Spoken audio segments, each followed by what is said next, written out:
What is going on, ladies and gentlemen to the tribe? How are we all doing today? I hope we're good. I hope we're beautiful. Let me just get a couple of these things up right about here. All that good business. How we doing, guys? How we doing? My boy Wolfie's in the chat. How you doing, Wolfie? Wolfie. How's it going, guys? It is hot as balls once again here in sunny Wales, so I'm sweating my tits off already, and I absolutely love it. By loving it, I mean I am so ready for winter. I don't like living and working in a sweatbox, guys. It's not fun. It's not my idea of a good time. I'll just leave it at that. I'll just leave it at that. Ba-dum-bow-bow-wow. Da-da-ba-ba-dow. Alrighty. Alrighty. So we got a little bit of tribe talks today, ladies and gentlemen. We are going to have a special guest on the show this afternoon, this evening, this morning, depending on where you are in the world. And that is going to be Eggnods of Reddit fame. He's going to be joining us today. Hey, what's going on, Robbie? How you doing today, buddy? Good to see you as always, mate. Good to see you as always.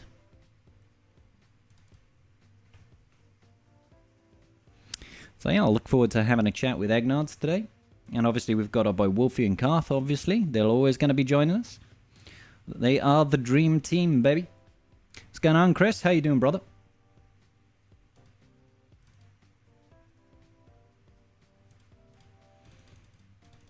Just making sure I've got everything up and running over here. I'm obviously going to have a... I'm going to have a little setup section. Because I think I'll need this. But I'll have to change all this bollocks, obviously, to get everybody in the right corner. Now, I don't like the current positioning of this. I feel like I am way too, like...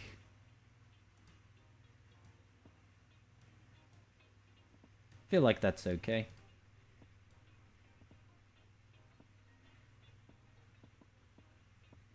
Oh, I see. That's how it is.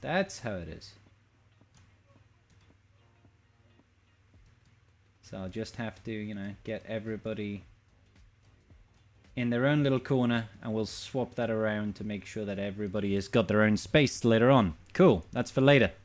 That's for later, guys. That's for later.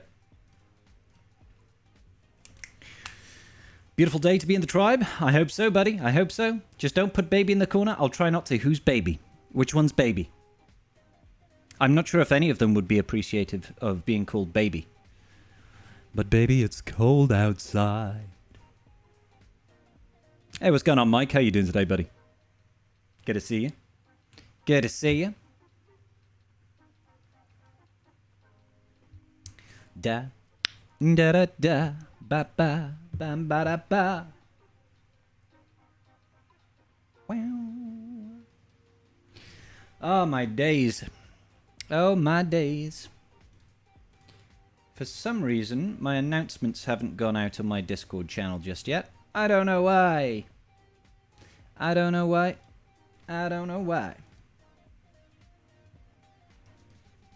sometimes does this. Discord or Hotbot or whatever it is. Not Hotbot. It's Dinobot just decides, you know what, today, Scribble. Today we're not going to announce to people on Discord that you are live. Because we don't like you. And your mother doesn't like you either. Hey, Bearded Viking, how you doing today, dude? Good to see you in the chat. Good to see you in the chat. Come work in Texas if you think it's hot there. No, I'll pass, Mike. Thank you. Thank you kindly, good sir. I am fair of skin, and the Texan heat is not something that I particularly wish to expose myself to. What's going on, Marco? Thrawn Hub. How you doing, Thrawny? Thank you so much for the resub there, brother. Appreciate your support as always, dude. Need modding help for the Bo-Katan mission? Did you watch my guide? Had a lazy day before work again tomorrow. I like it. I mean, Sundays are made for being lazy, I feel. Sundays are made to be like the relaxing day, kick back, not really do much.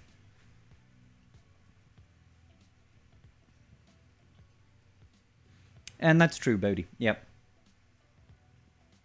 It's just our houses are designed to just retain heat. They're designed to retain heat. They're not designed to stay cool. So we just end up getting really hot. So yeah. And when you're in a stream room with, like multiple monitors and lights and cameras and a PC with a chunky graphics card in it, with carpets on the floors and thick walls, it just turns the stream room into a steam room, almost. So we might have to, just surreptitiously unbutton one of these bad boys. Boom! Breaking the TOS. Breaking the internet, baby. What's going on, Forces Strong? How you doing today, dude?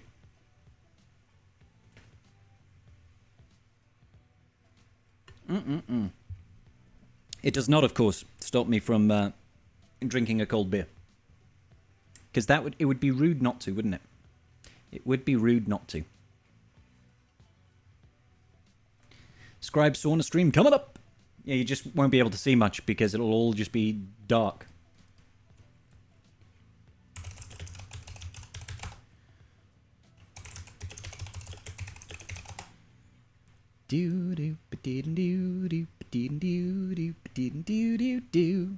I believe I have some co-hosts with me. Oh, fancy that! Well, hello there. How you doing, Wolfie? Okay, buddy? What's happening? What's happening? It's crack-a-lackin'. What's cracking? What's cracking? How's you doing? I could do with some cracking. That would be quite nice. Oh. I do like me some Kraken. However, I do not have any Kraken today. What I do have is a little thing I like to call Woodford Reserve. And well, you are blessed. Oh, yes. Oh, yes. See, we got Eggnods in the chat. Eggnods, can you actually speak? Or are you... Yeah. Can you hear me? You can. Yes. Fabulous. Amazing. I was like, did this fucker forget about me? Like, what? No, It's I like, just you like to keep stupid you hanging. Americans. Yeah, well, that's a fair point. Right, I'm going to have to fix the view, because we haven't done a full way in quite some time. Oh, Yeah. there's a joke there. There is a joke there. I'm not sure where it is, but it's somewhere around there. Okay, so if I bring Wolfie over here, I just need to do some rearranging of some boxes and stuff and things. All right. Oh, there's Wolfie. Hello, buddy. Hello. Let's bring that down and over there. Hey, Karth. How you doing, dude? I'll join you on camera in a second. Yeah, it's all good. I'm just going to sort out all this nonsense. It's been a long while, I think. There we go. We have a certain handsome Eggnods. Damn right. Got a haircut just for you. Me too. Oh, no way. I get a haircut every day, so it's nothing special for me. Yeah, about to say. That's a pretty low bar. Yeah, exactly. Oh man, that's going to trip my OCD. That's not quite central. That's still not quite central. It's never going to work. It's never going to work. We'll leave it like that. That seems good enough. You just gotta lean into it. Just like make it really, really fucking off, so you're just automatically bothered by it, so you're not bothered by it. Right? I think right? Right? we should just have like Eggnods dead center, like really big, Can we? and then you can just see like a quarter of all of our heads in random places. This That'd is be a fun, podcast right? after all, right? People come to see the podcast, not listen to it. Yes, a visual Yeah. medium, of course. Yeah, of course, absolutely. Just pick my nose. Oh yeah, please do do that thing where you can turn your eyelids inside out. Actually, I don't know if you can do that. But... You want me- I No, think I please can. don't. God, Hold no. on. Oh, oh, my cousin used to It's do a that. long It used time. to freak me out, dude. I was just like, that Ugh. looks grim. Yeah, it looks grim. How are we all doing today, Brings guys? me We back to good? 5th grade. Yeah. Yeah, we good. Yeah. Just chilling. Yeah, dude, you sound enthusiastic there. Thank you, War Donkey, for the 50 bits. Appreciate you, brother. Oh, well, I mean, it's a whole lot of like hurry up and wait at the moment. So Hurry up and wait. But I mean, did you R9 your Commander Ahsoka Tano? I did. So you did hurry up. You were just like, yeah, I mean- boom, straight in. She was on my list of R9s anyways, so it wasn't She's not a like tank, Karth. No, but she's needed a lot for platoons. She does And mastery so- things. She Yeah. does do Stop. mastery things. Who cares about the mastery things? It's all about the platoons. I cares about the mastery. You need I so agree with many the platoons. R9s, Yeah. GI. Like you need so many R9 GIs and Star Killers and Boba Fett and Django's and Yeah, I'm not cats. doing Like, that. it's- yeah, I know. I'm with you. Those ones all kind of suck, but like at least with the Inquisitors past phase 3, they do have incentives for the higher relic levels. is Yeah. better than the incentive for the higher level relic levels on the Rogue One faction. Oh, screw Well- that, man. Do you have a Relic 9 Hoth Rebel soldier? Because I do. No, I do Eggnog's not. coming in with the big dick, just like, look what I've got, guys. Are you See, jealous? So I this is have what I marginally useful characters. this is what I did. Not when it even came to slightly signing up. jealous. Hold up. Signing Hold up up. for, Speaking of jealous, up? what are you drinking, Eggnods? It's a spicy pineapple margarita. I am down to Um, fuck with that. I don't so have a painful. lot of it left, but I do have some Japanese whiskey just in case for later. I don't know how twisty you guys get. Wolfie and I usually are the whiskey people. Karth is the guy that's like, I'm currently abstaining for another X number It's of weeks. also noon where I'm at. That just It's only sounds like 3 here. excuses to me, Karth. Sounds Yeah, like you guys are excuses. the other guys are East Coast. At least it's closer. I still have a productive day after this stream. Yeah, Sort Wolfie of. was Nobody's watching me productive, drink I'll at 8 this morning, so I was. Well, you had an excuse. You were going to see a truly, truly horrible 10% on Rotten Tomatoes movie. How Yeah. was it, Eggnards? it How was was awful. the movie? It was terrible. I have a Borderlands tattoo down my arm, and I just it kills my soul. And now you want to remove it. You're like, I can't ruined forever. It was just so bad. I've heard it I was pretty apologize to my terrible. wife. Oh, you took the wife as well. I Damn. took her. So Yeah. you took me to see the not even a rom-com, the Colleen Hoover movie yesterday. You're going to Borderlands. This is payback. I'll get you. Fair trade. Fair trade. I like it. You know? I don't even know if it Well played. was. Well played. Yeah. Touche. Right? Touche. The rom-com was clearly the better choice. It really was. It wasn't bad. If you have a choice between It Ends With Us and Borderlands, go see It Ends With Us. Mrs. Scribble wants to watch It Ends With Us. And I said, yeah, okay. What I'm hearing It is that wasn't you should just go awful. watch Deadpool 3 for the 4th time instead Well, of going. yes. and sitting It would be for- my second time, but I would watch that again. That film, it was just pure happiness and enjoyment for me. Hit- Like hit I all don't the care. fingers. People want to say, and I say people, very small minority are like, this is not a good film. It's just fan service and dick jokes. And I'm like, yeah. Like I'll watch 10 films of fan service That and is dick jokes the- all day The long. point. You need a few of them Did they not mixed get in. that was the point? Yeah. Yeah, you need a few of them mixed in every once in a while. People You can don't have go- good cinema, Sorry, right? go ahead, Good dude. cinema. You can have good cinema, and then you can have fun cinema. Sometimes you see The Wizard of Oz.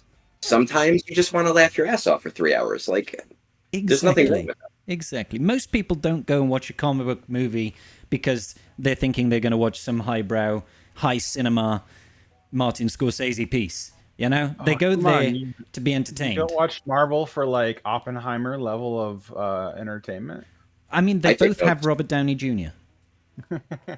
That's basically the same thing. It counts, right? Yeah. I'm with Yeah. you. I'm with you. So this is the preamble to the Tribe Talks. As a manner of introduction for all you newbies here, Tribe Talks is a Star Wars Galaxy of Heroes podcast show where we talk exclusively, allegedly, partially, exclusively, absolutely no getting derailed off our very tight and well-run agenda where we talk about Galaxy of Heroes, the Star Wars mobile game ran by Capital Games. Oh shit! You set out an agenda. Nerds. My agenda usually consists of talk about stuff and things and maybe get around to Galaxy of Heroes at some point. Oh, so the first one still applies. Okay. All Yeah, right. well, Just want to make sure we didn't update the document yet. There's two items on the agenda. Usually it's the stuff and things, and then it's any other business. There's no time slot. It's just kind of, and yeah, we never deviate from that. So today So when you we say are, send good. out the agenda, you're like you think about it and like you envision it and then like you just mentally project it and that's how you send it out to the world. We manifest the agenda. Okay. we Copy manifest- You and guys- paste You guys the get an agenda. Yeah. I mean, absorb it. Yeah, it takes a while to get it here from Wales. I'm still waiting on the first weeks, but I'll be. I got you still good. It's That's that was the agenda. Yeah. I mean, we wing it, and that's okay by me. And that's okay. We might talk about Galaxy of Heroes. We'll see. But today we are actually joined by Mr. Eggnods of Reddit fame, because I don't know. I did a stream with him not so long ago. I said, "Hey, do you want to join Tribe Talk sometime?" He said, "Yeah, sure. Hit me up." And that was where we set out the agenda.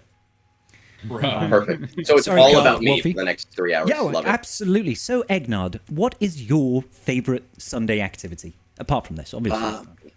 Obviously, brunch with Egnards because I drink at 8 in the morning. It's a lot of fun. I mean, yeah, I'm down. So it's a really drunk day today between that and now coming here and going to the hard liquor.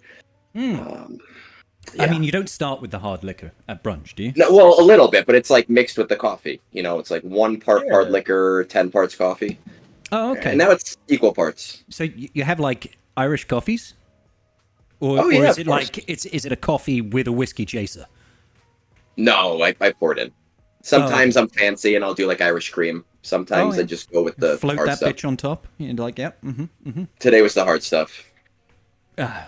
Sometimes you See, just what- don't have time for anything I else. feel like you're doing it wrong. I prefer whiskey neat with the aroma of coffee in the room. Yeah, I'm I'm good more with that actually. on the I rock. Sitting in a prefer like roast. whiskey. I like the taste of whiskey on its own. So I like my whiskey neat. I'll have some coffee on the side, but I'm be honest, I'm not a big fan of Irish coffees. You really have to stop starting sentences with really good song lyrics, okay? Because I'm trying real fucking hard here not to sing. All right, that's a really good Why? song. Something about coffee black in your room Yeah. at 3. Yeah. Okay. And that sounds like the Friday night stateside stream. You know, I drink Yeah. my whiskey neat. I don't actually have any coffee, and I don't drink it black. But my bed is after 3 usually, so it's more like 4 Yep. or 5 or 7 as it was the week before. I actually I went to bed when Mrs. Scribble got up to have breakfast, and I was like, "Oh, hi, babe. That's terrible. I'm going to Thanks. sleep." Fancy seeing you here. Anyways, goodbye. Well It was a done. good time. It was a good time. Yeah, so the long and the short was thanks for joining us, Eggnots. Appreciate you Yeah, of taking course. some time Anytime. to come and chill. All right, guys, think of an agenda. Go. What's item number 1? Fuck. Enoch, Enoch. sort of, kind of thing. Yes. Kinda. Yeah, Ish. yeah. Yeah. Partial. Does it surprise anybody else here that Enoch is very close to the word eunuch? Do you think he's got any balls? Unfortunately, There are no balls left. In the context of the game, I find it hard for him to be a real threat as a leader if they intend to bring out GL Thrawn, right? Yeah. But, well, I mean, you say that, So- but I'm thinking of the whole Basti into Jedi Revan situation we had. I know this was like 4 years ago, 5 years ago. Yeah. But back then, Basti was actually a terrific Jedi leader. And then Jedi Knight Revan just came and said, fuck you, no. I'm Yeah. the leader. It's. I mean, you know, I I'm can the captain hope. now. I am the can hope. captain now. Exactly. I can hope that that's what they do, but yeah, But they also have to compete with. They have to compete with DTMG as well, which is kind of crazy. They don't have to, by any measure, compete with him. You don't think? Sometimes they just get rid of a team. They throw it to the wayside. Yeah, fuck it. They go, we'll solve this in a year. What I mean is they need to make enter that Luthen. team like they need to make that team compelling enough to not use like Night Trooper under DTMG. That's kind of the thing where we're at. Like they made TIE Fighter pilot a Imperial Remnant to go and make a 10th Imperial Remnant over there. But remember the other 10th Imperial Remnant is Dark Trooper. So if you're using Dark Trooper over there, then you're not using Dark Trooper with your Veers team, so your Veers team Yeah, is but now are you effectively using? dead. Are So you using you're- yours anyways? Well, what I mean is you're making some choices over there, and you really are Yeah. splitting these teams up and splitting hairs over here. And what can you actually get done, effectively where, and how strong are these teams going to be once you've gotten Isn't that what makes the game them interesting? toward Enoch? Yeah, a little bit. Oh, I know that's the discussion that we got to have. We got to see what Enoch's like. I'm looking forward to. But Well, they I have mean, so in- few characters here that it's a weird spot with them. But I guess what I mean is we have so many like defined teams, right? We have CLS, we have our 5, and we go, oh, we have a new rebel. How does this fit in? How do we do this? Does this break up this team? How can we break up this team? And I feel like over the last 3 or 4 years, we've gotten to a point where every team is expected to have this defined 5. And I like it when it's not a defined 5, when we have like a Leia where there's maybe 3, or a Jabba where there's 3, and you can kind of slot other things in there. And you might see this sometimes, or you might see that on defense, or that on offense, or this character when you're facing a Rey team, or that character when you're facing a Redis team, or whatever else. It just makes the game more interesting that way, to not have to have a defined 5, a defined 5, and a defined 5 constantly. Yeah, I think the last couple of years they've really quite heavily leaned into, this is the team that you must use for this particular faction. They have to, like, I know years ago, it didn't used to be quite so, set in stone. We used to get some really weird Frankenstein-looking kind of teams. But yeah, I guess the longer the game is and the bigger the kits and the more general power creep that goes on, they have to be a little bit more worried about what works with what, I guess, maybe. Or maybe I'm just talking bollocks. I don't know. Could be. No, but there's you definitely see a few like notable ones. You know, like Bad Batch. You think they're just like you use the Bad Batch as the Bad Batch, but even then you can like mix Shock T or do some fun stuff there every once in a while. Sure. Like Gungans are a straight up team. You just use Gungans. Inquisitor as a team. You just use Inquisitors. Chirper So a lot of with those are like, Geos. you know. Chirper lead Geos always tickles me. I'm like, this shouldn't work, but it does. It was like an old team. Yeah, I haven't it's making seen a that comeback team, now like, though, because of the support. I mean, it was. And all the Well, it was used like more like before Ben. Like before Ben was a thing, Geos could just like kill Rey in one. Geos are, if you build them well, they are no joke team. They are really good on offense. Actually, couldn't like kill insanely Rey good. before Ben. What's up? What couldn't kill Rey before Ben came to the game? Lobot. I mean, when you're thinking about like Geos as a team that's killing Rey, No, I mean that's. Point. I agree with that, but I mean, before Ben came to the game, Rey was kind of like, "Oh, you have her? I'm sorry." Either you're was at like the your late de facto game, star or you're killer. like, you made a mistake. Yeah. If you were putting Rey on defense, it was like, oh, cool, we're just using Star Killer. It was like an automatic kind of thing with that almost. But even then, I mean, half missed the days of cheesing Starkiller. Yeah, with gas and fives, or even the old Shaq. Was it Shaq T? No, it was clones with Barris, wasn't it? Clones with Barris. 501st clones with Barris. That was a good time. Against Slacker. And Slack was just like, no, I will not ult. No, I will not AoE swipe and never siphon any mastery. I'm just going to basic and poke. That's all I will do forever. And I was like, oh, well, thank you very much. That probably wouldn't work these days because more and more people have got like Relic 8, Relic 9 slackers. And eventually, I don't think you can... Well, maybe you can stack your defense high enough on your fives to make that not be an issue. But hey. Maybe with a Barriscron. With a Barriscron? Yeah, decreasing cooldowns all the time. Why not? And, well, no, actually, reviving wouldn't count really, would it? Because Slacker is permadeath nonsense. Yeah. Only on his turn. Yes, only on his turn. God carve. You're like getting the rule book out. Details matter, okay? Details matter. What is this, they MTG? do. Yeah. This is the only thing about the recent teams that I totally understand why they do it the way they do, but it also kind of sucks because CG just has to write into kits, you know, well, if the leader is X or Y or Z, then these effects don't take place. And it's just like, I totally get why they do that, because like Luthen under like Momo or not Momo, sorry, Leia would be ridiculous. Not going to deny that for anything. But you don't want a GL Leia lifter? I mean, no, we already have so much power condensing going on in 5. Really doesn't it doesn't really matter in my head anymore. It's just kind of like, look at that. This team's going to be meta for like a week, and then we'll find out what counters it, and then everyone will just use that, and then we're back to doing what we were doing. So yeah, it's gonna be like 1 week from the new crons. I was just going to say that's the fun part of the rat race. I feel in 5v5, well, and 3v3 GAC. It's just a case of this new team is unbeatable, and then we go, oh, we beat it, and then go, yeah, don't set this team on defense. It's trash. You're like, okay. It's kind of reminded of the old Basti lead JML Watt that we used to see ever so frequently, and people are like, oh yeah, CLS. You're like, oh, okay. Like, it is so much the freaking Wild West over there. It's just so much freaking fun. Just like, I came up with this crazy theory crafted team. Like, what was the? It was like the Reva lead with Rey or something, and all the debuffs and shit. It was like pumping her up with with that thing. Yeah, the debuff and it was level like 6 cron that raised her offense. And it was like, oh, that's nice. Gas still beats it. Like, okay, well, I just it's like 3 teams. Mechanically, Gas is just so good for dealing with Rey because of the fact that he can just sit down, fully heal, protect all his allies from any sort of AoE. You know, they can't die while he's standing. And if they time it out right, he'll just stand up again. Yeah, the revive prevention too is super helpful because it's like Reva doesn't get her 3 lives and a bunch of their stuff doesn't take place. So it's just like you would lose with JMK, but Gas, the team that's 3 years older than that, still beats the crap out of her. I was like, oh, well, this is a good trade. But and it just goes to show how good the Gas team is. You know, it's just a fantastic Gas team. I think we need a Gas army. Let's do it.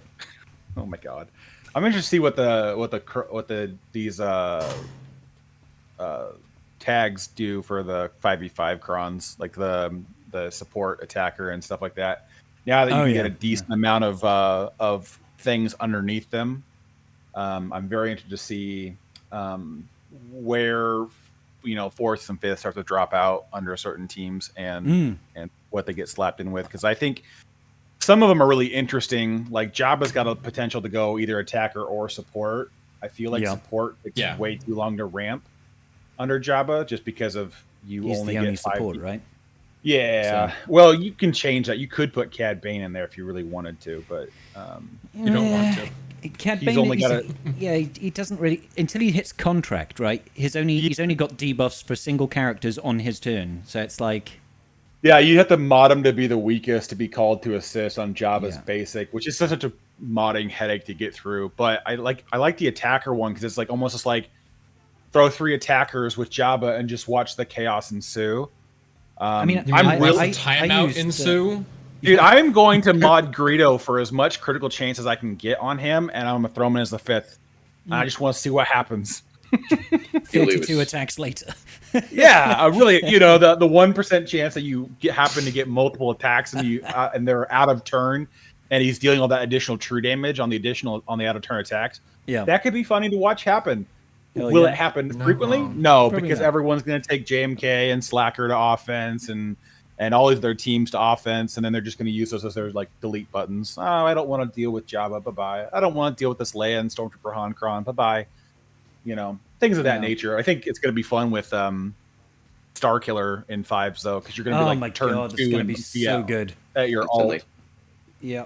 I loved it in 3s. In 3s, it was just like mind-boggling. Starkiller just dog walks Rey. Just like turn 1, boop, boop, boop. Oh, the whole team is stunned and in damage immunity before Rey gets her second lifeblood out. You're like, all right, I think it's going to go badly for you.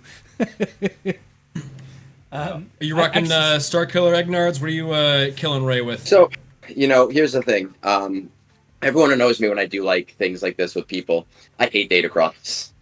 So I just completely let me change that. I don't hate Datacrons. I don't hate that they're in the game. I do think that they change up the meta and that they're really fun.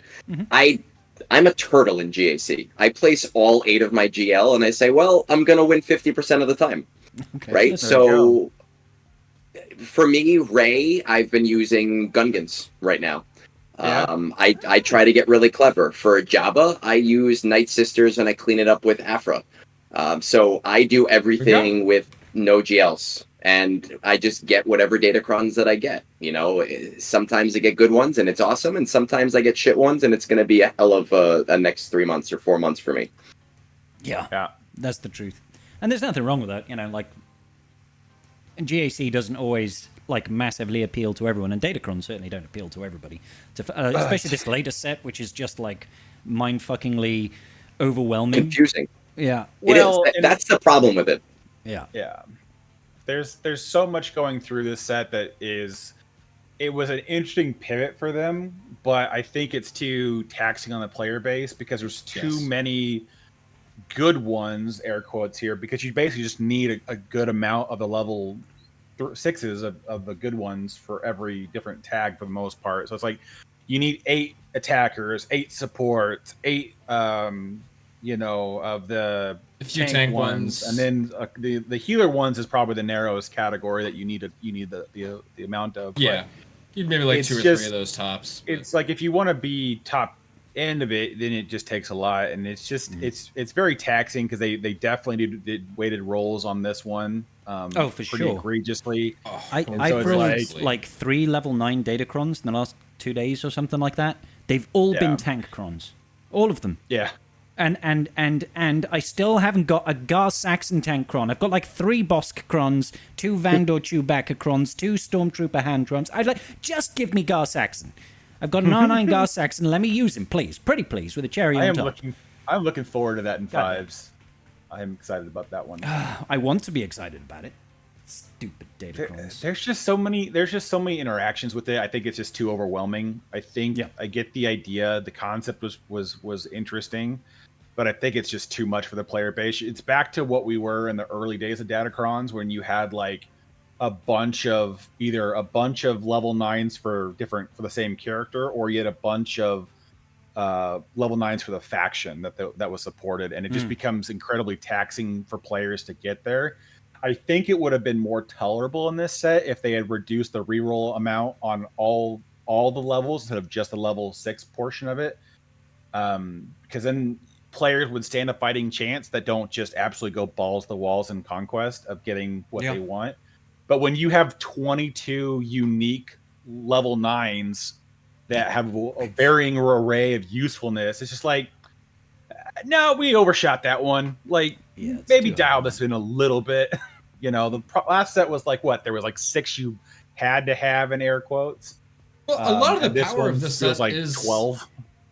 A lot of the power in this set is locked behind the level 6s. The supports and the attacker crons, I mean, like, those just transform teams. For sure. Oh, yeah. It's absolutely next level. But they're so weighted that it's so hard to get to that if you don't level 9 the cron and lock in the roll, then you just spend a dozen rerolls trying to get the level 6s right, and then you don't have any chance to reroll your stats to optimize it. Or you're stuck with whatever level 9 they gave you because you haven't won a TW in a month. Are you in my guild or? Yeah, that's us. I managed to get one of my Datacrons. I think it's one of my attack again crons that I'm using for Jabba, and I managed to roll over 300% defense on it, and I'm like, nice. That's gonna be fun for them. I can't wait. I was actually running double attacker Jabba in 3s. I was running Skiff Guard Lando with Bausch with the attack again cron. I was just like, I don't care about Santi, actually. I just want to see if they can survive the opening turns. Like, the thing is, though, for this season of 5s, it's going to be just such a bad take on what's effective, because I don't think anyone's going to set Slacker often on defense. God, no. And Slacker with the first order TIE Fighter pilot's just going to look at all the other people being like, oh, look at all these cool crons. And Slacker's just like, yeah, but I don't care. Delete. Yeah. Like, I will eventually ramp hard enough to kill your team. Slacker now is basically what Bane was with his cron. It's like Bane was just the get out of jail free card for GAC. It was just like, I guess I'll just Bane it, and you just win. Now Bane is like, I guess I'll just 70% of the time win. Yeah. See what happens. Yeah. I missed that cron. Work. Yeah. I mean, I was pissed off when that cron was first out, because I was like, this is too good. We shouldn't have a guy that can come in and just kill everything, no matter what. Doesn't matter what you say on defense. Excuse me, it's Bane. Piss off. I know how you feel about this, Wolfie. I'm very, very passionate about Bane. I rolled it right away, so I was happy. I was fine with it. I think I got it pretty much straight away. Yeah. And it was fantastic. And now I'm like, I wish we were like, maybe a little bit more towards that power end again with Bane, because sometimes it's like, he should be able to win this, but he's not. Well, C lifter, come on, get back to it. Put them together. C is the Bane lifter, really. Let's be honest. If your Bane can't quite cut it, throw in C. I've seen that in GAC though. I've seen Bane lead with Sith Eternal. Have you really? Yeah. I think you'll end up seeing that more often, but what happens when we get Datacron sets right away, which is always right, we get that preconceived notion about a team that doesn't ever seem to go away. Yeah. So because we automatically had the Bane cron, and you're like, oh, just throw him with anybody, you don't need C, and we had 4 months of that, it's going to take people a while to reset and say, oh, well, actually, I'm losing too much. He still kills pretty much everything. He does. Obviously, he doesn't kill Rey as consistently, but he still kills just about everything. Like obviously, like again, Yeah. not Ray, not JMK, stuff like that. He's gonna have trouble with. But the Datacron absolutely elevated him. But he's still a very powerful character. Absolutely, without 60% of the time it works 100% of the time. Hugely powerful character. He's very, very, very strong. I think the biggest drop off is going up against R9 Queen Amidala with the Padawan Obi-Wan Cron. It used to be a slam dunk, and now it's like, seat of your pants, good lord, please don't hit me too hard, Padawan Obi-Wan. Because that guy can just be like, swipe, and you're dead. You're like, oh, shit. Yeah, depending on the modding, how fast he is, how many attacks a turn he gets, there's so many things that put that team in the ground. But in 2 weeks, that will be a long gone problem. Everyone will be using Luthen and Saw to go beat Queen Amidala, and Queen Amidala will be off. When you say everyone, you mean everyone, but Mr. Scribble over here. Like, I'm not gearing mine. Yes. Oh, come on. Let's stand united. You don't have Saw? Hold on. You have Saw. My Saw will stay at G12. My Luthen will stay at G12. Well, I thought you would have had Saw for the TB mission. You have watched me do TB before. I put in as little effort as possible. Okay. I don't watch. He scrolls all the way to the planet and he hits deploy. That is a full workout. No, like he does his battles, he does his auto, he does all that sort of stuff. He goes all like that's pretty like his big thing. He contributes, he does all of his shit, but he does it on auto. Like he does as like as little effort as possible. But he does all of his battles, gets his waves, gets his shit done. Yes. Egnard's, take it away. I do about 115 waves at TB. Like, I do a ton of waves. I do the Marin special mission, I do obviously the Cal special mission, the Mandalore special mission. I haven't really invested. Saw? I just don't want to gear him. And I have plenty of Kyra tech, but I'm friggin' hurting for signal data now. Like with everything going on, 100%. I have no. I don't know if you were still on this morning. Somebody misdeployed their gas, and I almost brought them to R9. And I was like, screw it. No, I'm not doing it. If I lose a star, it's their friggin' problem, not mine. Yeah. I feel you on that. I'm in the exact same boat. Just because, my Saw is still gear 12, but even Chirrut and Baze for me are gear 8. I never geared them. So Luthen's coming, and I'm like, I could absolutely take him up to Relic 8 if I wanted to, but then I'd be like, oh, I need to gear Saw and Relic Saw and gear Chirrut and Baze and Relic them and throw an Omni on Saw and throw an Omni on Luthen and I'm just like... And the 5 other marquees that are coming for... And all of the new characters. Balin and then Ahsoka and Balin. I would rather be ready for Balin and GL Ahsoka than have another team that kills some GLs, because we've got enough in your of them. shoes? Yeah. I would make the same call. Joke's 100%. On you. I've got no shoes on. Neither do I. Ha ha. Same. We're all just hobbits over here, apparently. I am going to get a beer, so. Oh. Okay. Well, I'm going to tell you about my quest then while he's fucking gone. I was on a quest before all of this new stuff to get all of the crappy Zetas in the game. I said, by the end of the year, I'm going to have every single Zeta in the game. And I just went down .gg and I was like, that's a shitty one? Zeta. That's a shitty one? Zeta. Bodhi, Rogue, Clone Wars, Chewie. I needed, until the new marquees came out, I needed 30 more Zetas. And during the bonus drops... For what? 30 more mats or 30 more Zetas total? No, 30 more Zeta as full Zetas. Oh, full. Okay. Yeah, and during the bonus drops... Mats, that's nothing. No, that would be great. But I brought myself down to 0 Zeta mats. That's my goal. But with all of these new marquees, I'm like, I gotta save these now. I need to have these Zetas for these characters who are actually relevant. So I've been building up, and the same thing with relicking everybody. I wanted to get everyone to Relic 0, but now I have to get all of these new characters. They're releasing so quickly. I don't have the time. I don't have the energy. I don't have the materials anymore. Right. Yeah, that's been the pinch, because I run 2 accounts, and that's where I get stuck at. It's just every time we start these new character dumps, this is all right, well, I basically generate enough steel data between marquees to get the first marquee in the group that just went to shipments to R7. So it's if I deviate anywhere else in development, it's just all right, well, I guess I'm going to just start taking all of my gear for my bronziums and my chromiums and my rhodiums and my electriums and all that stuff. And then then the next character comes out and you're like, oh, look at Enoch. And now I have no gear to gear Enoch. This is true first world problems coming out of Karth. He's like, I got too much all stuff. of the things. I mean, I run 8 accounts.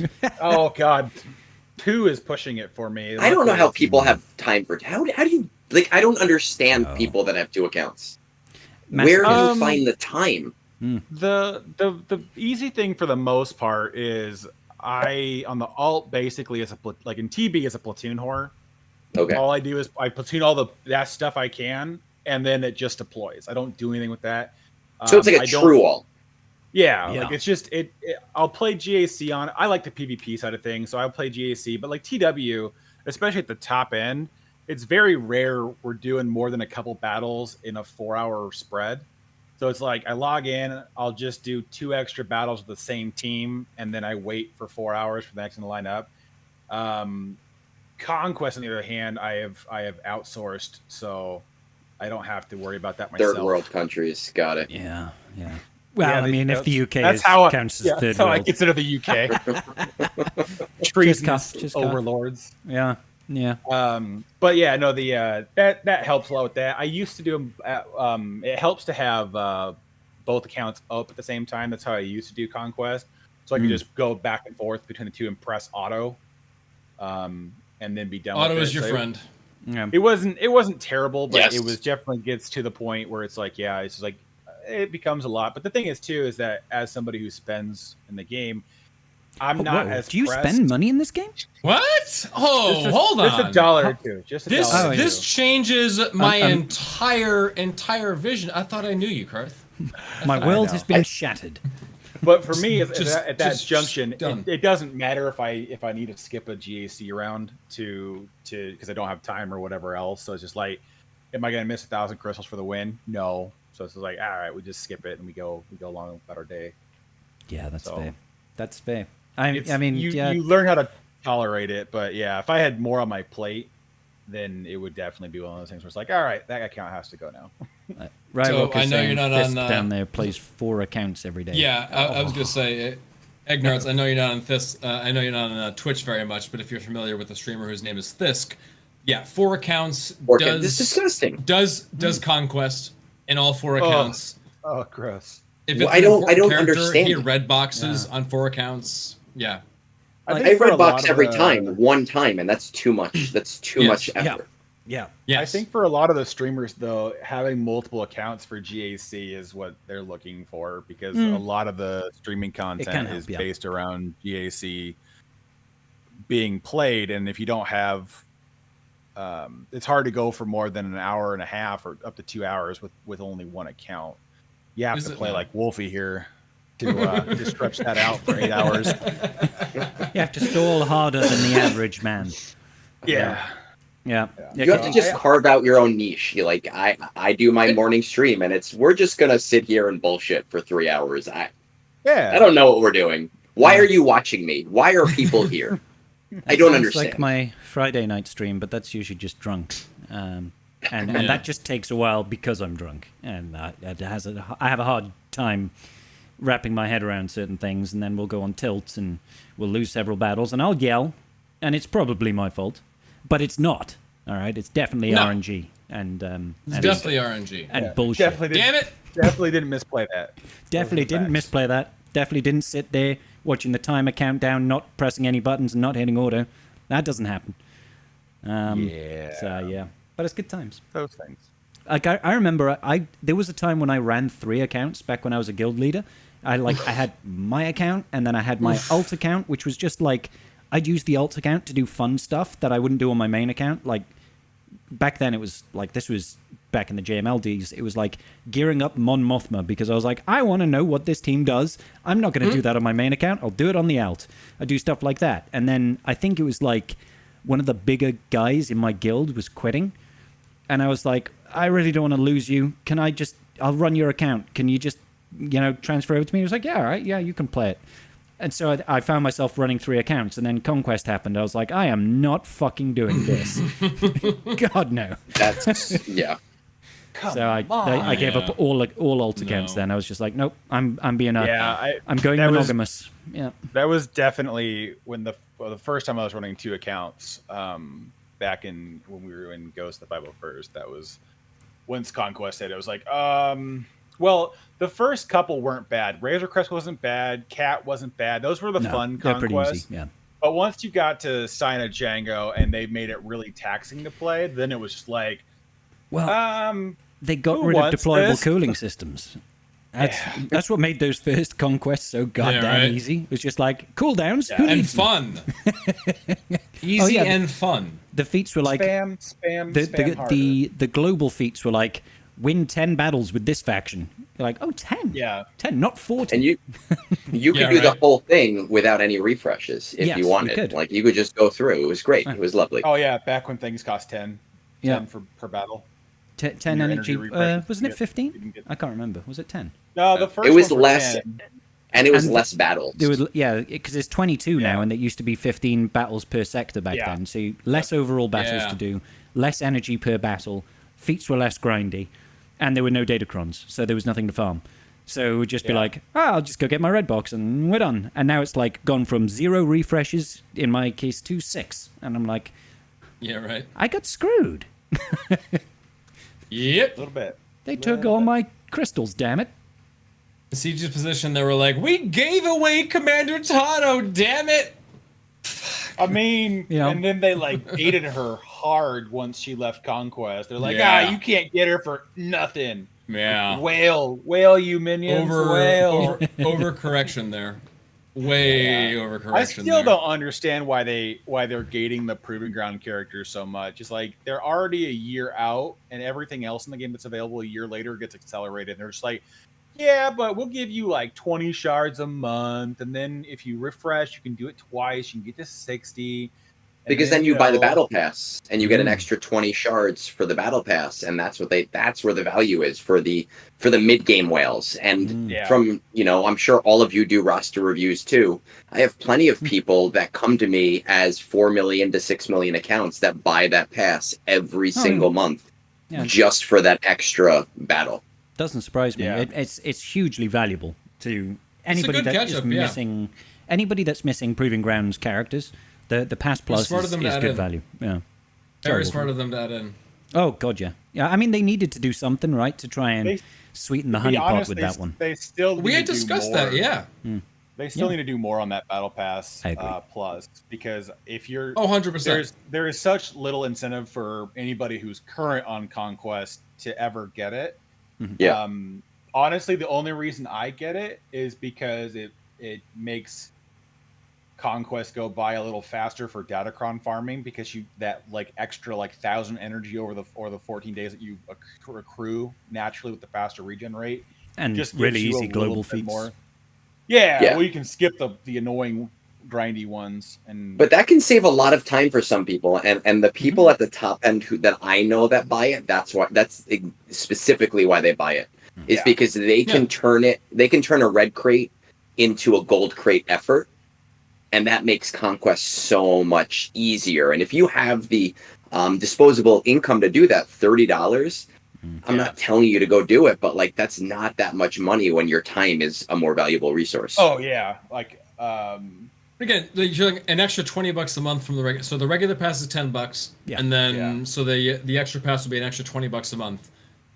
Put that in perspective. I mean, how much is a streaming service? Netflix? Yeah. $20 now. For how much a month is that much. So you're that much value over there. Just and what do you do with Netflix Netflix? Over there for you watch Love Is Blind and Love Island. Come on. What I tell you what I do with Netflix. Mr. Scribble watches it. There we go. That's Gilmore good Girls. value. Are we? That's a damn good value. Team Dean? Are we Team Logan? Or are we Team Jess? That's really important. I don't know what that means. I know vaguely what you reference. Is Logan Wolverine? No. Damn it! No. Can I be on Wolverine's team? Guys, listen. I thought this was a Gilmore Girls rewatch podcast. I was mistaken. Damn. All I know about apologies. Gilmore Sorry. Girls is that Jensen Ackles was in it. No, Jared Padalecki. That's it. I've been rewatching Brooklyn Nine-Nine, not... 99! Nine-Nine! Doing yourself a disservice. Oh, I love it. No, I've not watched... I think I've seen a couple of episodes of Gilmore Girls, and that's how I know that guy from Supernatural is in it. Jared Padalecki. And his name in it is Dean, which is weird. Yeah, Dean. Because He cheats on his wife. No spoilers. It's fine. he has a Whoa! wife? It's I only was like a totally gonna decade-old watch that show, and now I'm not gonna watch it because you spoiled it for me. And it's your fault, Egnards. Damn Snape, it! Snape kills Dumbledore, man. Hey, Damn it! Vader is what's Luke's funny, Wolf? father.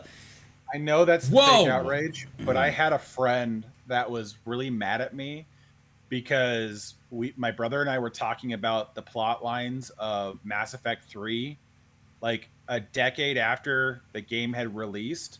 Yeah. And he was mad that we weren't trying to hide the spoilers from him because he hadn't played it yet. And I'm like, gonna all play right. it? At I'm this like, point. Was it like you played it? yeah. Like, is he in the middle of like Mass Effect 2? No. I'm like, I almost He got to hasn't- Mass Effect 3. He hasn't even started the game yet. Has been in his Steam account like wish list for 6 years and just never. So not even in his Yeah. account, in his wish list. Yeah, go for Yeah, it. it's just like hasn't played it yet. And I'm like, no, I have no sympathy for you. Go. If go he away. was in the middle of Mass Effect 2 and was like, I'm in the middle of this trilogy, like I'm getting through it, we're gonna get to like you get everything and everything, then I have some sympathy.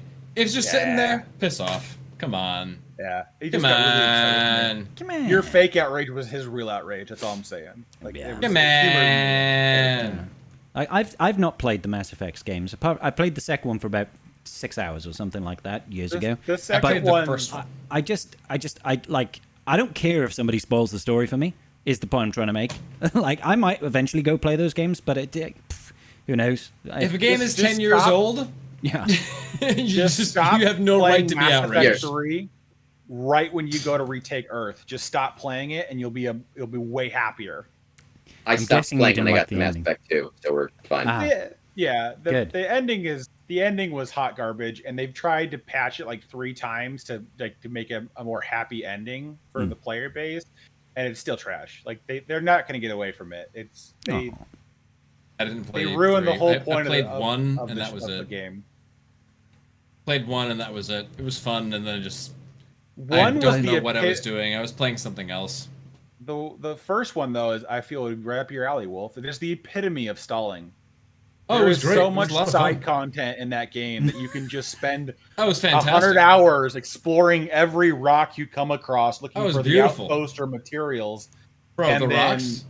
eventually rocks. start the next quest. Yeah, was you amazing. spawn in on your vehicle, and then you drive over to the material, and then you spawn back out, and you go to the next planet, and you wait for the loading screen, and then you do it again, and you do that for like That the whole what did day. they call? What was the rover called though? What did they I call don't that know. thing I've that- not played that game. It's The so fucking Explorer. fun. No, it was It has completely been, like, indestructible. You would over a drive decade. across moons like a freaking like Quad like a bike. 4-wheeler, and then just crash, and you wouldn't. You're Molzar indestructible. says the Mako. The Mako, yeah, okay. Yeah. Yeah, it was like It's been a indestructible, long so you time could just since go I've played trash it on everything. It Right was out of fantastic. Final Fantasy. Wonderful. Yeah. Yes, Final Fantasy. I'm down to fuck with Final Fantasy. Always. Always. So Um, something about Star Wars, right? Oh, yeah, Galaxy of Heroes. That's what this podcast is about. Right. So, Right. Galaxy do you remember Heroes that one podcast, time something that like they that. did that stuff and things? Oh yeah, not- space and things. Right. R9 Commander Ahsoka Tano's. We know Karth's done it. Has anybody else R9 days? I don't know if you're even going for GL Ahsoka. Yeah, I mean, I plan on it. I don't have the signal data right now. I'll probably end up doing it in the next couple of days. Oh, really? Cool. Yeah. I mean, once you're at our GP levels, right? Like you're going for whatever's new. So Yeah. well, pretty much. do you have Relic 9 Ahsoka then? Relic 9 Snips? I have snips. I got snips. Nice. But then I Okay, just 'cause, did like- Pow and Master Qui-Gon last week, so now I have literally no signal data. So like Scribe and I have both been holding off on R9ing Snips just because she doesn't provide that much of a benefit at Relic 9 as opposed to Relic 8 or Relic 7. So we're gonna You're hold right, off but on like you're till the gonna end, do so it it's like, anyway. We'll do it anyways, but like we've been Relic 9ing stuff for the raid and Relic 9ing stuff for like other things. So it's been like there have been other more pressing relic requirements as So opposed to that. My You're guild, holding off until you need to. I always look at things in terms of, I don't ask my guild members, and I'm an officer, not the leader, but I don't ask my guild members to give 100% effort. And the reason that I don't do that is that when you give 100% effort, you get burnt out. And I'm seeing that raid with the members of my guild who are doing that. They're like doing the 3 hours of refreshes and reruns, and they're like, oh man, I can't get the perfect run.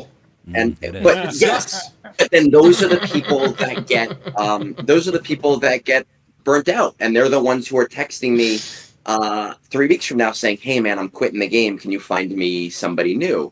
I'm more about that 65 to 75% effort, right? And that's where, like, I have never spent more than an hour on the raid, except on stream, just dicking around because I want my 30 cents in ad revenue. If I'm not on a stream, I'm getting it done as quickly as I possibly can. My mall team goes to R7. It gets 1.5 million pretty reliably. I don't care if I get that extra 300,000. It doesn't frickin' matter to me. I already do 8 million for the raid, and the average my guild needs is 5.3 million.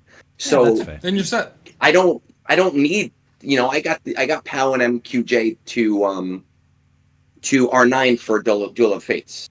Not necessarily for the raid. Yeah. So I don't give a shit if Queen Amidala goes to R9. Like, I don't care. Yeah. I mean, that's fair. Like the R9 bros, as just saying, the Poncho bros are just worth it in general, right? Outside the raid, they're worth it. Are. So. But the point is, effort-wise, I ask people for about 70% effort, because if you spend a lot less time, but you still put in relatively high scores, those players are going to end up sticking with you longer, unless they're like the super try-hard players. And I say that ironically because I understand that I'm here on a fucking podcast for the next 3 hours talking about a game that I spent 3 hours this morning talking about. Yeah. So I know that I'm in that minority, but most of that minority gets burnt out after a while. But, Karth and I are in the same guild, and we are, like the 7th biggest guild in the game, Karth? Something like that. Yeah. 7th, 6th, something like that. So we obviously have what you would consider to be some of the sweatiest players in the world, right? Because just by nature of how late game they are. But there's still there's still a chunk of our guild that are just like, fuck this raid, man. I'm posting 5 million, and we hit the max box. Honest to God, though, if your guild can get to the average, however you get to the average that your guild needs for whatever box that it takes, then you can let go of the try hard portions of it. It's like you can max the personal track once to get the title, and then you never have to worry about that again. And then everything else is like, technically speaking, I could almost put Lumi and Keller and Beck on auto and just take the million points that would net me, and I would still hit over what we need for that. But it just comes down to how you want to manage that, and that's always the hard part, because the answer in the new raid, unfortunately, is higher relics. Yeah, but at the same time, I'm kind of happy that CG didn't change the goalpost for the raid rewards, but gave us the option of the investment into higher relics on some of the teams, because having Queen Amidala pick up an extra 900k is saving a lot of people taking teams from R5 to R7 that they don't need to invest in. Fuck Lumi. Sorry, real quick. To an extent, with the higher relics thing, the higher relics get more score and everything, but the crate raid, higher relics was like an I win button for the next tier. Your Tuskens, when you got to relic 7, it was like, oh, this is fucking easy. Oh my god, this is an absolute breeze. Your job, it's in when you got them, when you're all those teams, when you got them to that relic tier, it was a fucking breeze. The Lumi team at relic 7 was easier than at relic 8. Well, yeah, but that's inherently just going to be the case. You don't get any improvements going to that tier, and the enemy does. Yeah. But at relic 9, they'll swing back the other way, right? Yeah. But if it was a more relics equals more I win, you would think that you'd be rewarded for going to Relic 8. It does though, Wolfie, but it's not every relic. It's Yeah. Relic 9 is I win. So exactly. So we can't fucking just say R9 more everything. So that means we can't just say more relics equals I win. No. We can say sort of, sometimes, kind of. They're just sort of fucking with you. Well, but I mean, Unless it's Gungans. Unless I it's mean, Gungans, win. Gungans are easy. Yeah. I agree with the Gungans premise just of that, Wolfie, but like the thing is with like Crate Dragon is like Maul Mandos was still an RNG. Does he eat Maul run every time? God. There was two RNG points. Two RNG points. You could fail it 5 times in a row. Yeah, but Old Republic was still never gonna do well, no matter how much relic levels you put into them.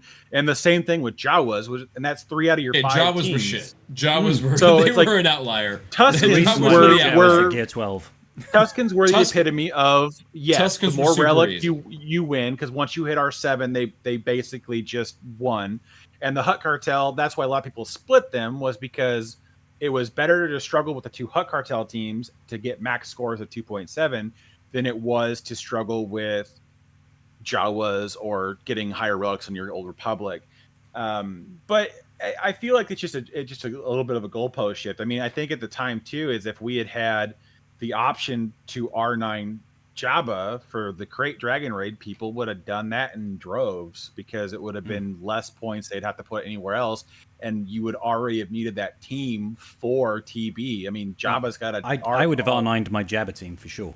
If Yeah, it well, was an option. Now I don't. My Jabba's still R8. So If you could get the whole team for like a 3-man Relic 9, then maybe. Well, I mean, guaranteed Jabba, 4 sure, man, Relic 9. Chrysanthemum, sure, Relic 9. Bausch, you obviously, but like a 4th or 5th Relic 9, but that would have kind of hurt on that team. like if you're I not would've doing done the it for split, Queen Amidala, you're 4-man. Yeah. Queen Amidala, you're 3-manning it. Yeah. Right? Fuck yeah. It's 3 Relic 9s versus 4 or 5. We're talking about it now, assuming- right? Yeah. As It's a opposed to hypothetical back too. then when Yeah, we wouldn't it have is- known that information. Yeah. It's a hypothetical And- discussion, regardless. and- But yeah. And back then, to be honest, it was a bit harder to Relic 9 characters. We didn't have quite the same. Yeah, but there Yeah. was way less things requiring Relic 9s then too. That was 2 years ago. Yeah. Yeah. I mean, It's- the yeah. only thing that It's the only a thing that little the apples to only thing that oranges. came out at that time that required a Relic 9 was Adrad. He was the only. Yeah, R9 guys, let requirement me in the game. speak. Fuck yeah. What? No. Oh God. I don't know. You I'm guys, just reading no. that. Yeah. What I do is I join these things and I feel bad. I was talking about this on my stream No. this morning. I join the chat and then people gift you guys subs and then I get one of those subs and I feel like it goes to waste. So I'm just waiting for that to happen so that I can say that I subbed to Scribe for a little while. Right. Somebody gift Eggnods a sub to the channel real quick. He's fishing right now. He doesn't want the commercials. I don't He's want to- in the VC. He doesn't He want. doesn't. He doesn't want to. I He don't want the doesn't want commercials. to cancel his Netflix subscription to pay for Twitch Turbo. I am canceling my Netflix subscription September 13th. I just got my notice that my $9.99 subscription, because I downgraded when they changed their password sharing thing, it is now no longer being grandfathered in. And I'm not paying $22 a month to watch Gilmore Girls and Love is Blind. What happened? I'd rather pirate it. I don't give a shit. Hevorius, thank you so much for the gifted sub to it. I fucking love Hevorius. I really do. I'll see you on Three Scoundrels next week. What a gentleman. What a gentleman. There you go. Thank you, buddy. Yeah, so you're just going to have to download all the episodes of the Gilmore Girls or buy the box That's fine. set, I guess. I don't know. It's probably better. It'll save Yeah. me money. Exactly. And then you can just play the episodes, or you're one of those guys that's like, I must watch it in chronological order every time I watch it. You have to. This is Gilmore Girls rewatch season. You start it right at the end of the summer and go through the year. Oh. It's a thing. You have to watch it. There's a season. It's like the football season, but no, it's the Gilmore We Girls can rewatch turn this season. into a Gilmore Girls rewatch podcast if you want. Yeah. I'm on, I think, season 6 all right now. kinds of pass. It- I will. It would not be I a will rewatch accuse for me. myself. I That's have true. totally That's fair. heard of the show Gilmore Girls. Can confirm. It is a show that I have heard of. Have I All right, contributed? if you don't want to do Am I Gomer, good? we could do 90 Day Fiance. All I'm thinking No. right now is Gilmore Girls like a Final Fantasy thing? Gil for more girls? Is it like a get rich quick scheme? You can just buy women with Gil? Yes, it is. Okay, You cool. can. 100%. Unrelated. I mean, that sounds like prostitution, guys. That's all I'm going to say. It's in the Final Fantasy Tactics universe, though, so it's Okay. more fancy and So the judges could actually come Upscale. around and just put you in prison. They're like, Yes. hang on, that's legal. And then off to prison you go. Yeah, they lock your abilities down and you can no longer, I don't know, cast damn right. Asuna to get rid of any STDs you might have picked up. I got it. Yep, you die of brain rot That's from how it syphilis. I don't know how we got on that tangent, but okay. That's where the podcast has gone to now. Amazing. So this started off with us talking about R9 Cat, and we ended up in the crate raid. This is what happens when you run a tightly run ship. It's a well-oiled machine. Do we think, gentlemen, that The toydest. the toydest, like a toy gun, I can like see a that toy from gun. your toit pants. Do we think we'll get any more Relic 9 requirements for a new GL Ahsoka? One I more. would say one more. I feel like one more. I think Fulcrum takes it Yep. up. You Both think of they you triple Fulcrum? down? Yeah. Would you Yes. triple down on Ahsoka, Wolfie? I would. 100%. No, I'll That's- rephrase that. Do you think it's So going what to are be we an talking R9 about? Fulcrum? That's a very different question. Very different question over there. Thank you for rephrasing. Now I know what we're talking about. I feel like they're gonna have to make Relic the lockout on Ahsoka because they've made the marquees relatively easy for access. Yeah, we were talking about this in, Compared in to my Discord, previous GLs, yeah. Yes. We were talking about this in Discord the other day, but like some whales are sort of feeling like they're, I don't want to say like they're being slighted over here, but like they're being very, very like light spender and new player sort of friendly over here with the new marquee structure and making things very, very accessible. Like Jabba and Leia were very, very accessible GLs and super. everything. Yeah. So it's almost like it's not dissuading people from spending, but it's like your spending is not as valuable as it once was. And I don't want to be sitting here like bowing to the whales or everything, but like Arthur can take it away over here. And when saying like some of these things, being that accessible is not always the best for the people who are spending and everything. Yeah, the reason for Jabba and Leia being that way though were because of the raids that they were associated with. Ahsoka Tano isn't associated with them, but we have the new marquee structure, which is getting players, even light spenders, marquees relatively cheap compared to what it would have taken for day one whales to do. You went from a $300 investment day one unlock to have the character ready to play to now it's like even 180. if you want, it's like one Depending on 150, RNG, depending on RNG, somewhere in there to have Like it $30 7 stars $80. by the time the event ends. And then if they end up doing like they did with Boss Nat or the Gungans and they run bonus or additive drops after all the marquees release, which I'm really hoping they don't do with this. I don't think they will. I think they did bonus drops for them just because of the raid. Yeah, because the raid, and that's where I think they're into. Well- But that what people are concerned about is that they're going to do the additive drops again, which then means for most people, if you spend $10 to $30 on every marquee, you'll have them 7 stars by the time the event they're required for releases. Go ahead. Well, here's what Ignos. we have to remember about the bonus drops is the bonus drops didn't start with Gungans. They started with Jabba. Jabba was getting bonus drops right after, and they were very, very, very generous.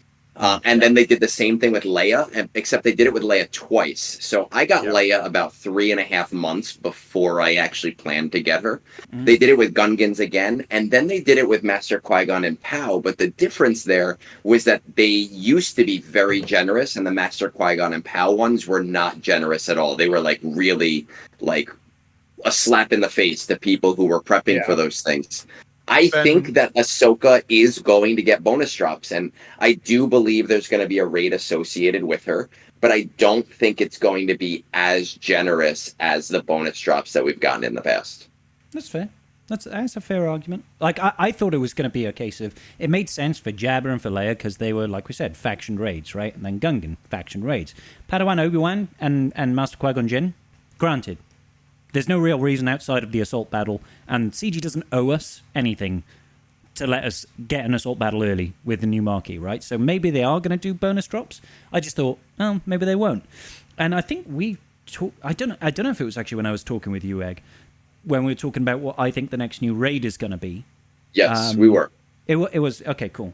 Because I do think we'll get a Peridea raid, but I thought it would actually be more focused on GL Thrawn requirements than Ahsoka requirements. But I think that's too far away, though, because we've been seeing one GL a year, so we'll probably see GL Thrawn about next fall. See, now that's where I'm going to hard disagree with you, because you know what we don't see this year?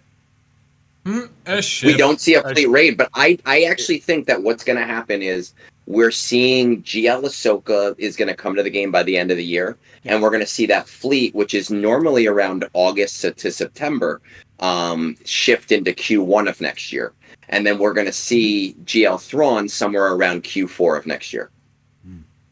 I think they'll do a tighter turnaround. I think they're going to do like they did with Lord Vader and JMK. We're going to see like 4 months in between releases. I don't know, I think they're just hurting for what they can call a GL. I would guess more Q2.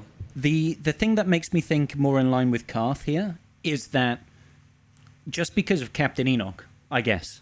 Yes. Captain Enoch and the Great Mothers and stuff like that, it just feels like that's building towards GL Thrawn in general, right? Captain Enoch, Night Trooper, Death Trooper, Peridea. That feels like Captain Enoch is going to get pushed to one side and we'll get GL Thrawn. And I think it just feels weird if we just leave that team in limbo for like 8 months.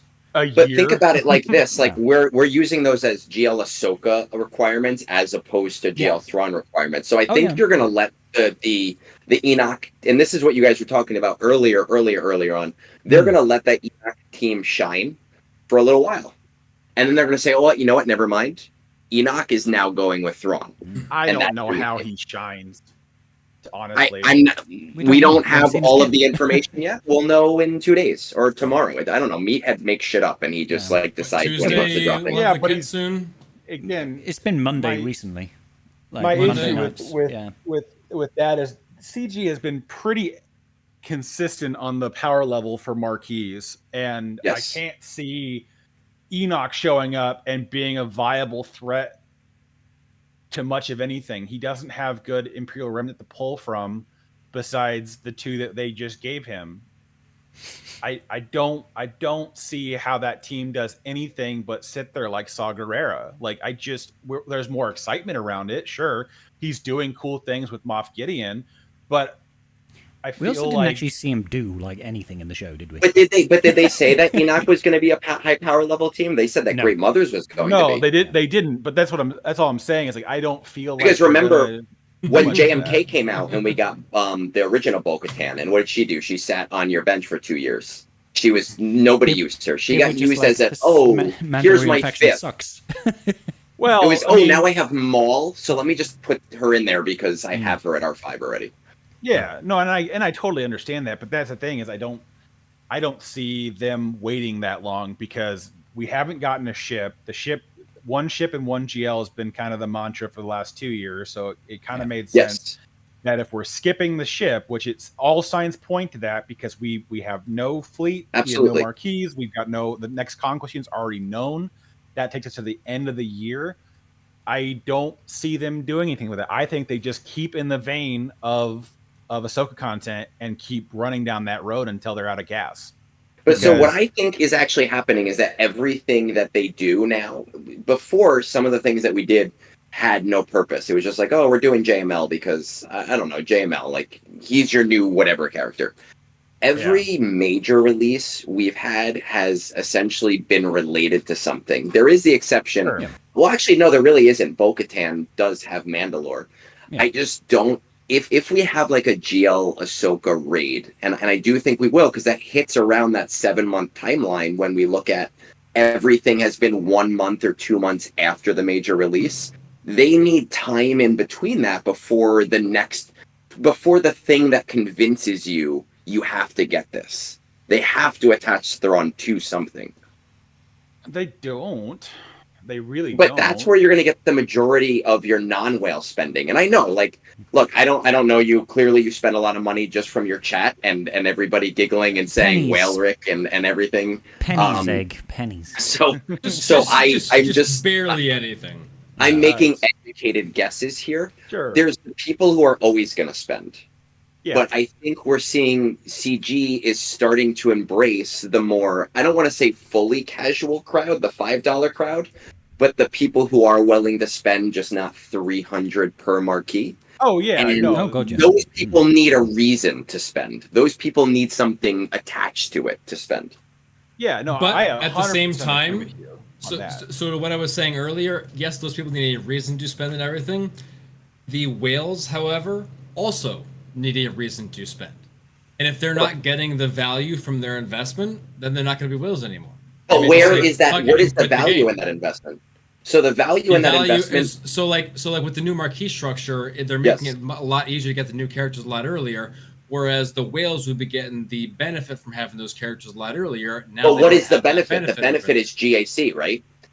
Those people are still getting that 3 to 4 months.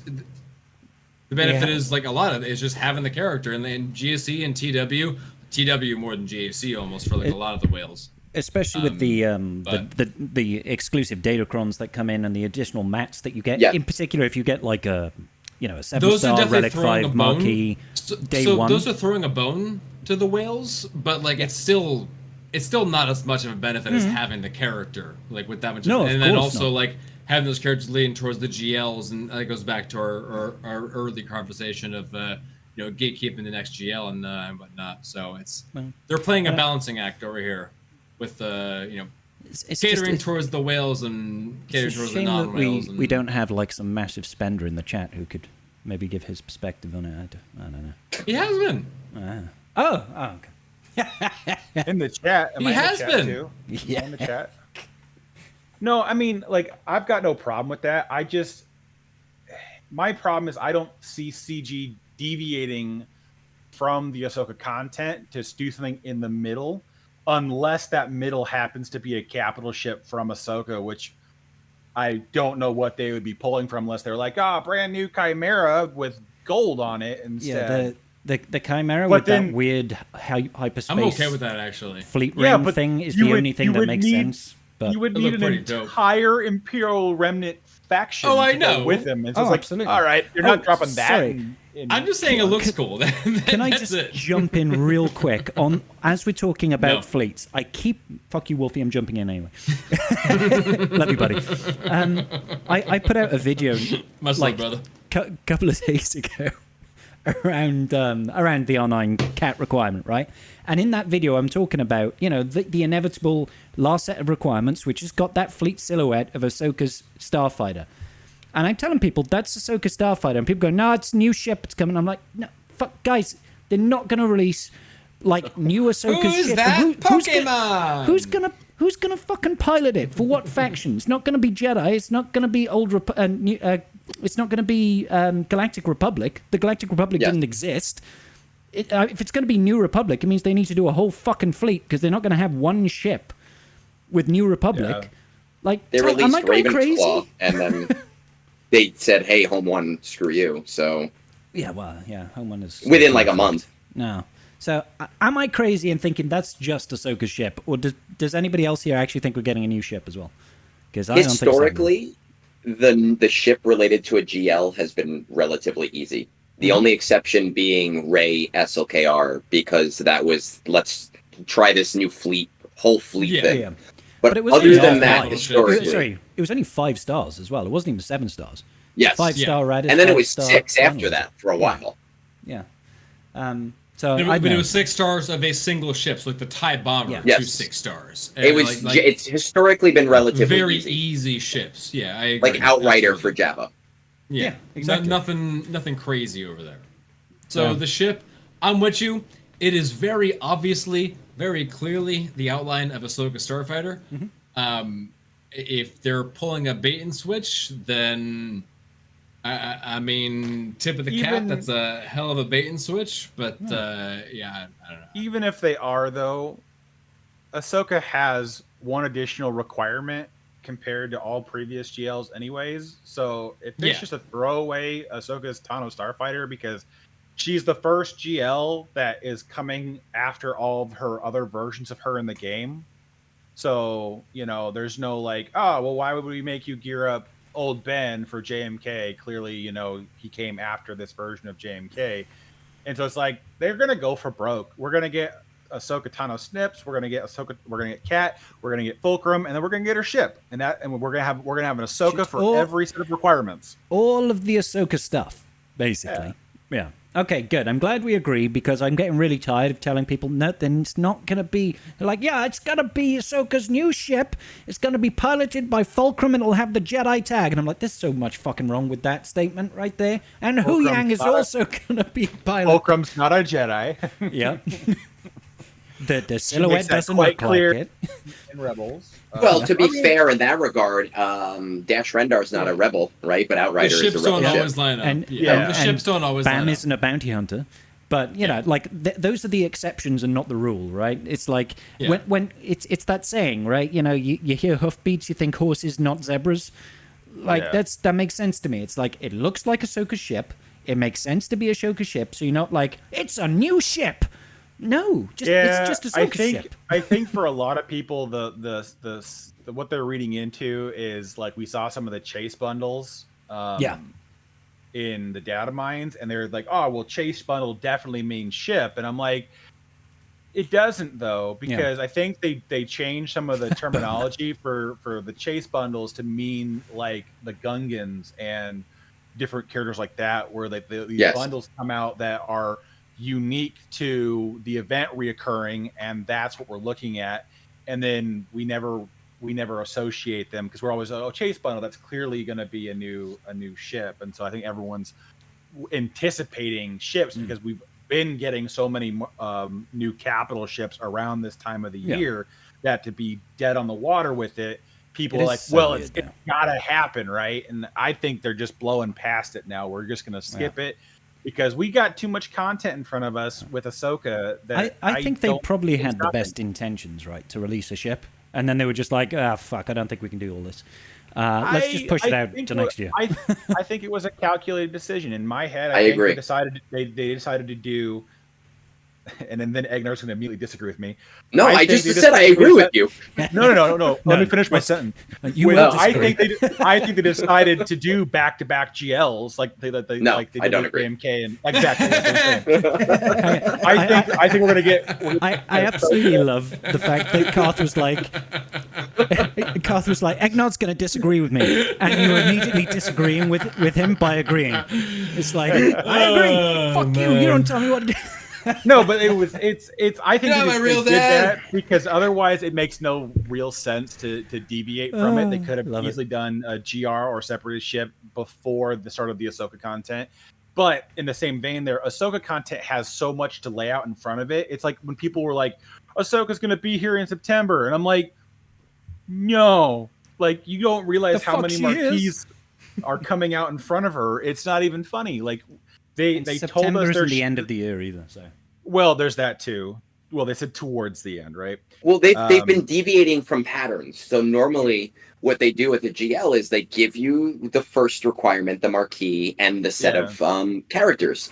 And then 2 to 3 weeks later, the next one. And this time they're intertwining it with epic confrontations.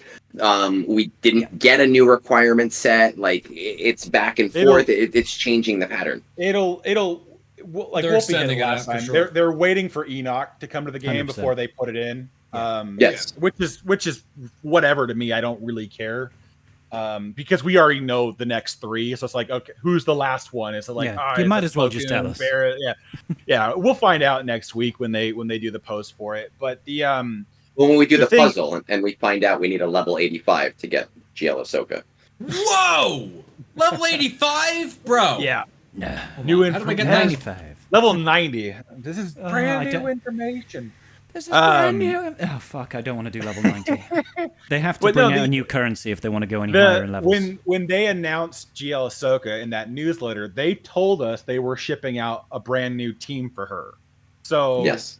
we knew about the 4 marquees ahead of time, which were the 4 dark side marquees, and we have at least 3 light side marquees to fill out our team, because we know Ezra will be the 4th for her squad. Yeah. And then the other 3 marquees, and then Ahsoka Tano. And then if they bring Balin, Shin's got to be in the game. Yeah. Well, so do they have to bring out 4 marquees for her team, or are they going to do the whole let's give her 2 characters and make it a 3v3 team, and then fill out they're going to give her the whole team. We still haven't decided what her tags are going to be. No, I've decided for everybody. I think it's irrelevant what her tags are going to be. I think they're going to pigeonhole her super hard. Yes. She's gonna have UFO tags, but she is going to be a specific call out. She's going to be the Leia R2 unique. That's a page and a half of real text. Like, I don't see them doing much else with that, because otherwise, how do you tie all these factions together that don't make sense? It's just really fucking weird, and it would. But it's like what they did with Jabba, right? Jabba did this thing where it was like, we are bounty hunters, we are scoundrels, but we're gonna make everyone's unique. Be like, well, if you're Hutt Cartel, then we will give you a new mechanic to work with. And I feel like that's what they're gonna do with Ahsoka. It's gonna be, you are gonna have these broad tags for plug and play options or for viability while you're getting to Ahsoka with these new characters. But when Ahsoka comes in, they're going to have this little special tag that's going to be like, all right, well, now this whole like paragraph and a half activates if Ahsoka's the leader or whatever they want to put it as, or the new tags in place. That seems the most logical thing for them to do, because otherwise I don't see how you get around like logical tags for characters to have, because like Sabine's going to have a wide array of the tags, and it's just New Republic. That's all it's going to be. It's just New Republic. That's all it is. It's New Republic. We'll get Padawan Sabine. Ezra will have it. They might release Hu Yang, and then maybe they might historically add that tag to some existing characters, like they did with Hutt Cartel, and boom, there you go. Yeah, team. Possibly. I just think. But it's my story, and I'm sticking to it, Carl. Okay, so it's not possibly. Fine. It's set in stone, and everybody has to buy me a cake if I'm right. But what kind of cake? Did we ask the same question? Yes, we did. You owe me a whiskey. Okay. I'm down. Let's do it. So I get cake and you get whiskey. I feel like I got the short end of this. Hang on, whiskey I can't cake. drive right now, but next week, have whiskey? Yeah, all right. Let's go. I mean, you live basically right down the street from me, so legitimately, he's about like 10 minutes. Probably 10 minutes. Yeah. Yes. No way. That's fucking like, sick. Not even joking. I've been begging him to go to a bar with me for months, and he keeps blowing me He was off. talking about like going like see the movie today, and he was like, "I'm going to the mall." I was like, "I know which mall he's going." You're like, I know. That's exactly why I said it. I was like, Wolf's gonna know. It is. He's going to the Willowbrook Mall. Actually, no, but that's the closer one. Really? Where'd you go? I went to Garden State because it's a Sunday. Oh, okay. And Sunday it's fair enough. Quieter. Okay, fair enough. Yeah, if Willowbrook I want to closer. meet up with you guys for a coffee, it will take a hell of a lot longer than 10 minutes. So you know what's actually funny? Moonborn, who helped you out with some stuff, he lives in Germany, and he was talking about inviting me to his wedding, and I was like, "Oh, great! I'll come to Germany next year." That's awesome. Like, absolutely. Yeah. My wife's like, "Yeah, let's take a free trip to Germany." Why not? Why not? You know, you just like drink some beer. You know, absolutely. Have some of that, raw pork that they have. Can't remember what it's called. Met. I think it's called Met. I don't speak German. No, neither do I. No. I mean, I suppose I can thank you guys for that. It's a World War II joke. So fair, right? It was all us. We broke off from you guys and then helped you out. Exactly. They're like, well, I guess we do have some tertiary links. Maybe we should just give them a little bit of a hand. I mean, I think it was all of the English treasury we were interested in more than anything. Then that's why we helped. Yeah, but I mean, help can we just get some brownie points? Yeah. It was out of the good of our heart. We felt bad about all the tea we wasted. Yeah, I mean, I bet the Boston Dogs tasted quite nice afterwards. We didn't get to the core of the question, which is what kind of cake? Oh, that's good point. Cake. So that's actually a thing in Spain, but they pronounce it wiki cake. Right, would like a bottle of Woodford. Is that like a crowdsourced cake?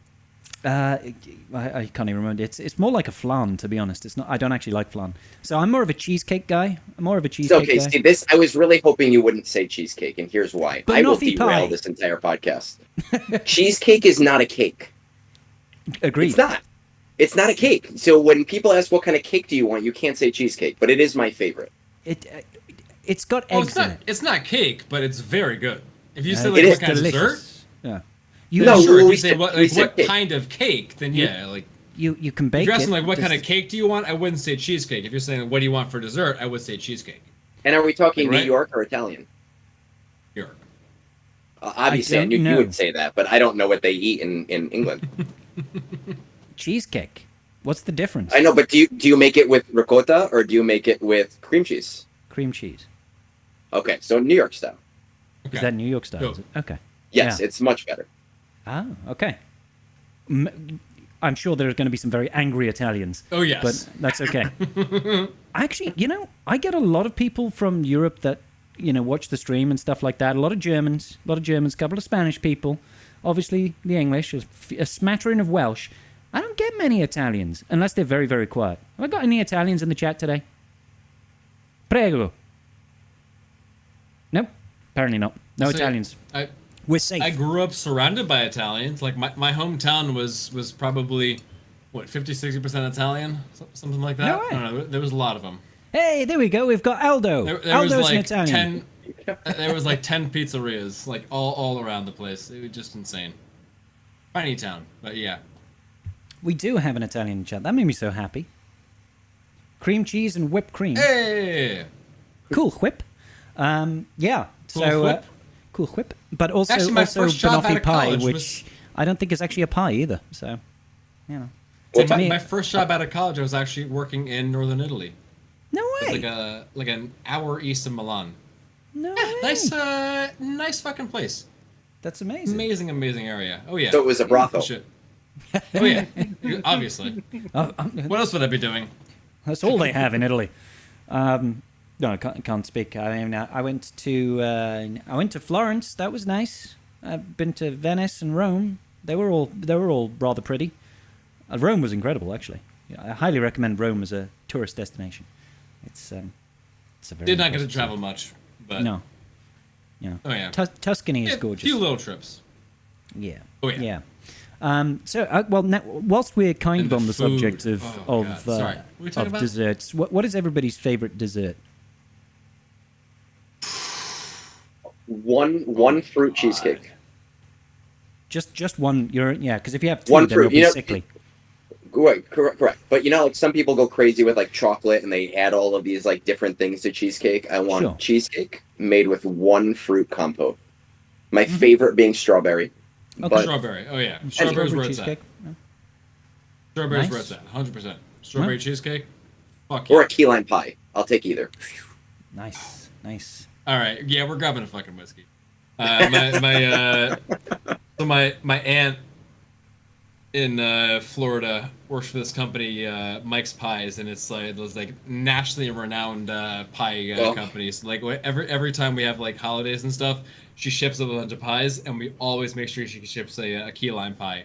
Because the Florida key lime pie, it's so fucking good. I've had them down there.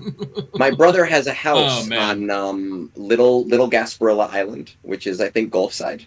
So whenever I go down there, key lime pies right from the source. Love it. Oh yeah, beautiful, absolutely gorgeous. Karth, do you have a favorite dessert, mate? Oh man, I like desserts. It's like all of them. I like the desserts. Yes, please. Which dessert do you like? Yes. Yes, yeah.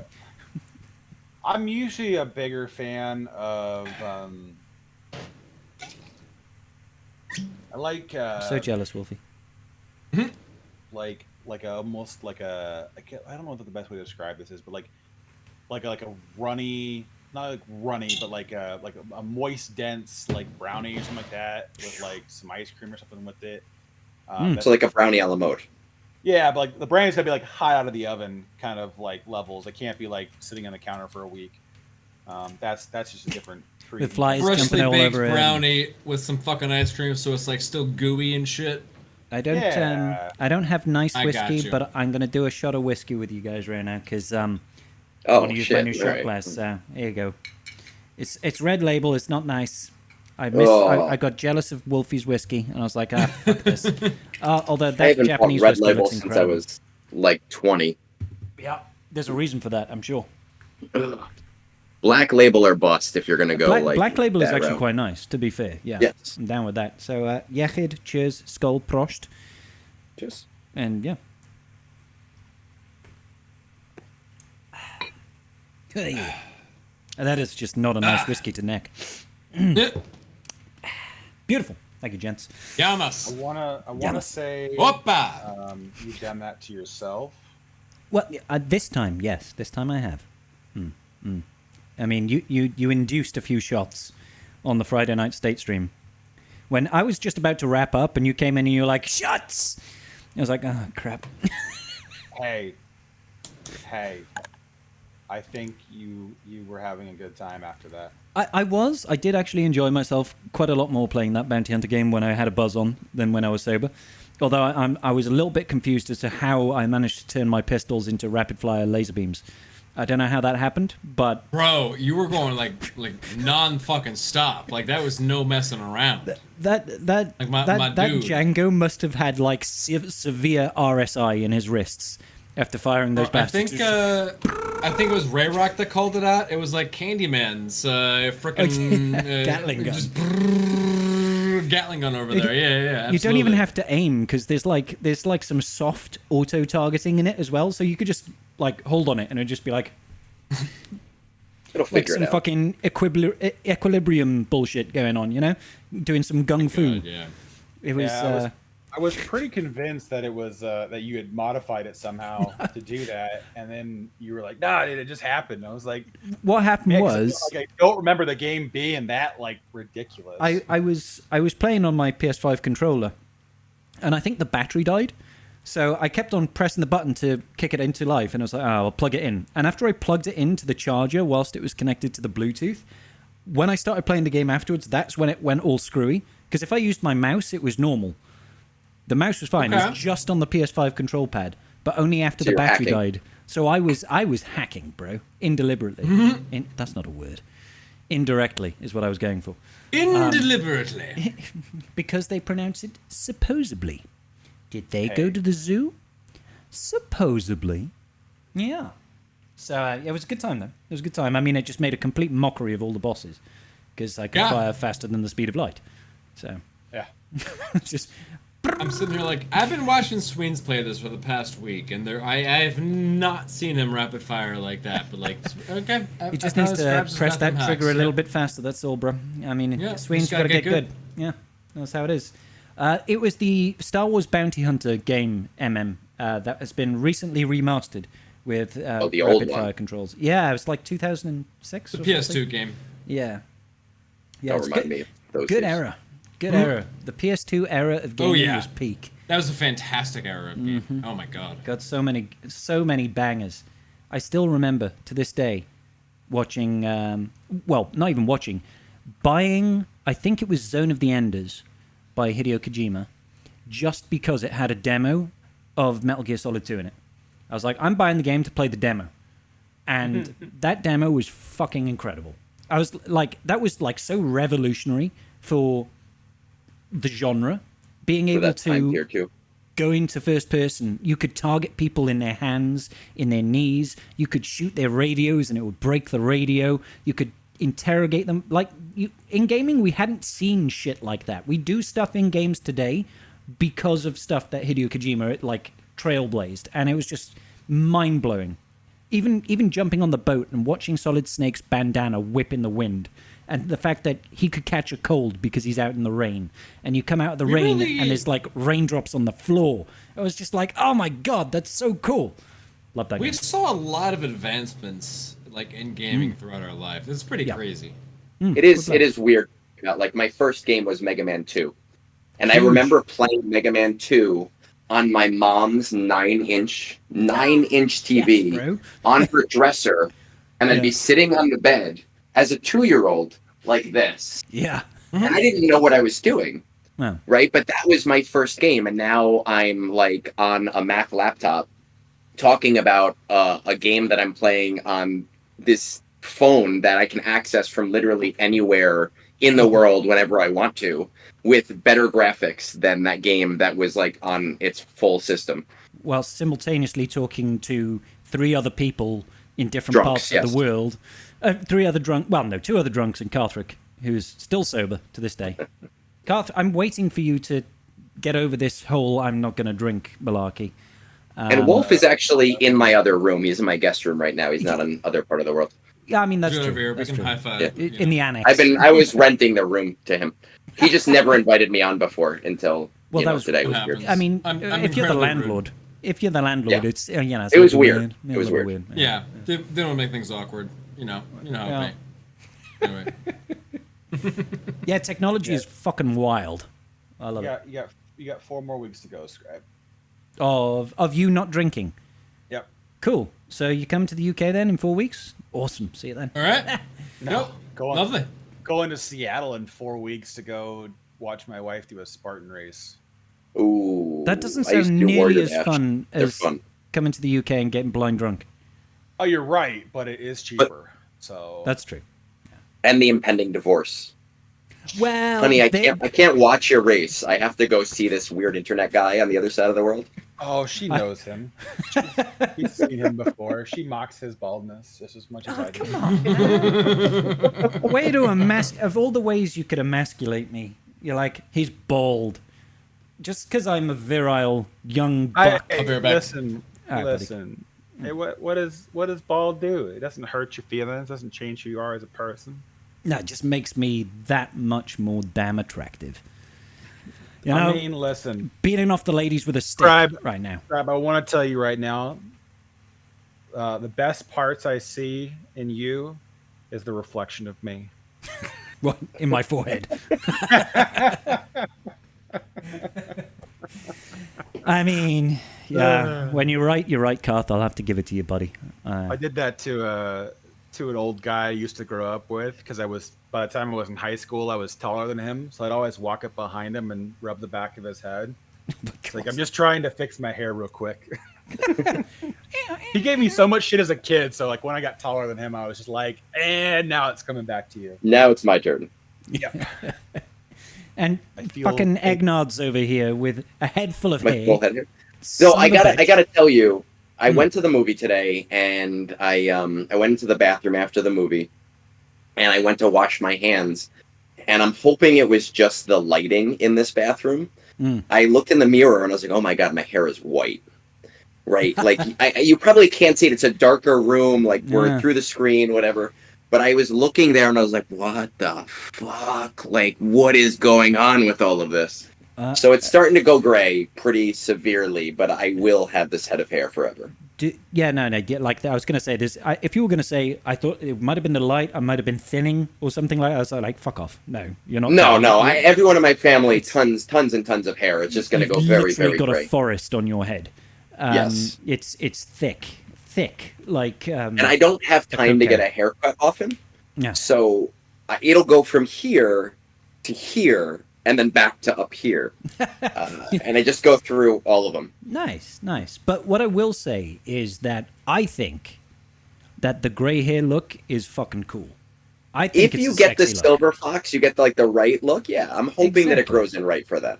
Exactly. Like, you got to rock that look. Because I would if I had any hair. Instead, I just get like the hairs on my beard going gray or on my chest. Yeah, but it's kind of like you have the voice of like the Dread Pirate Robbins, right? And then you have the look way of to quote Captain my Picard. favorite film. So, but take that and Captain Picard and put those things together, and you have like a powerhouse. No, make it so. Indeed. Yeah. I mean, I'm like, you're just flattering me now. I do it on purpose. Yeah. I'm gonna come away after Karth was talking about my bald head and seeing his own reflection. Now I'm walking tall, except I'm sat down. So it's all good. It's all good. I need another beer though, because I could keep shotting whiskey, but I think that might end really badly for my work in the morning. Being a teacher, love it. Yeah, I'm gonna grab a beer. Back in a second. You guys make nice. Hey, listen. The Prince and the Pauper. The Whale and the Casual. Yeah. I think my total on my main account has hit over 6 figures.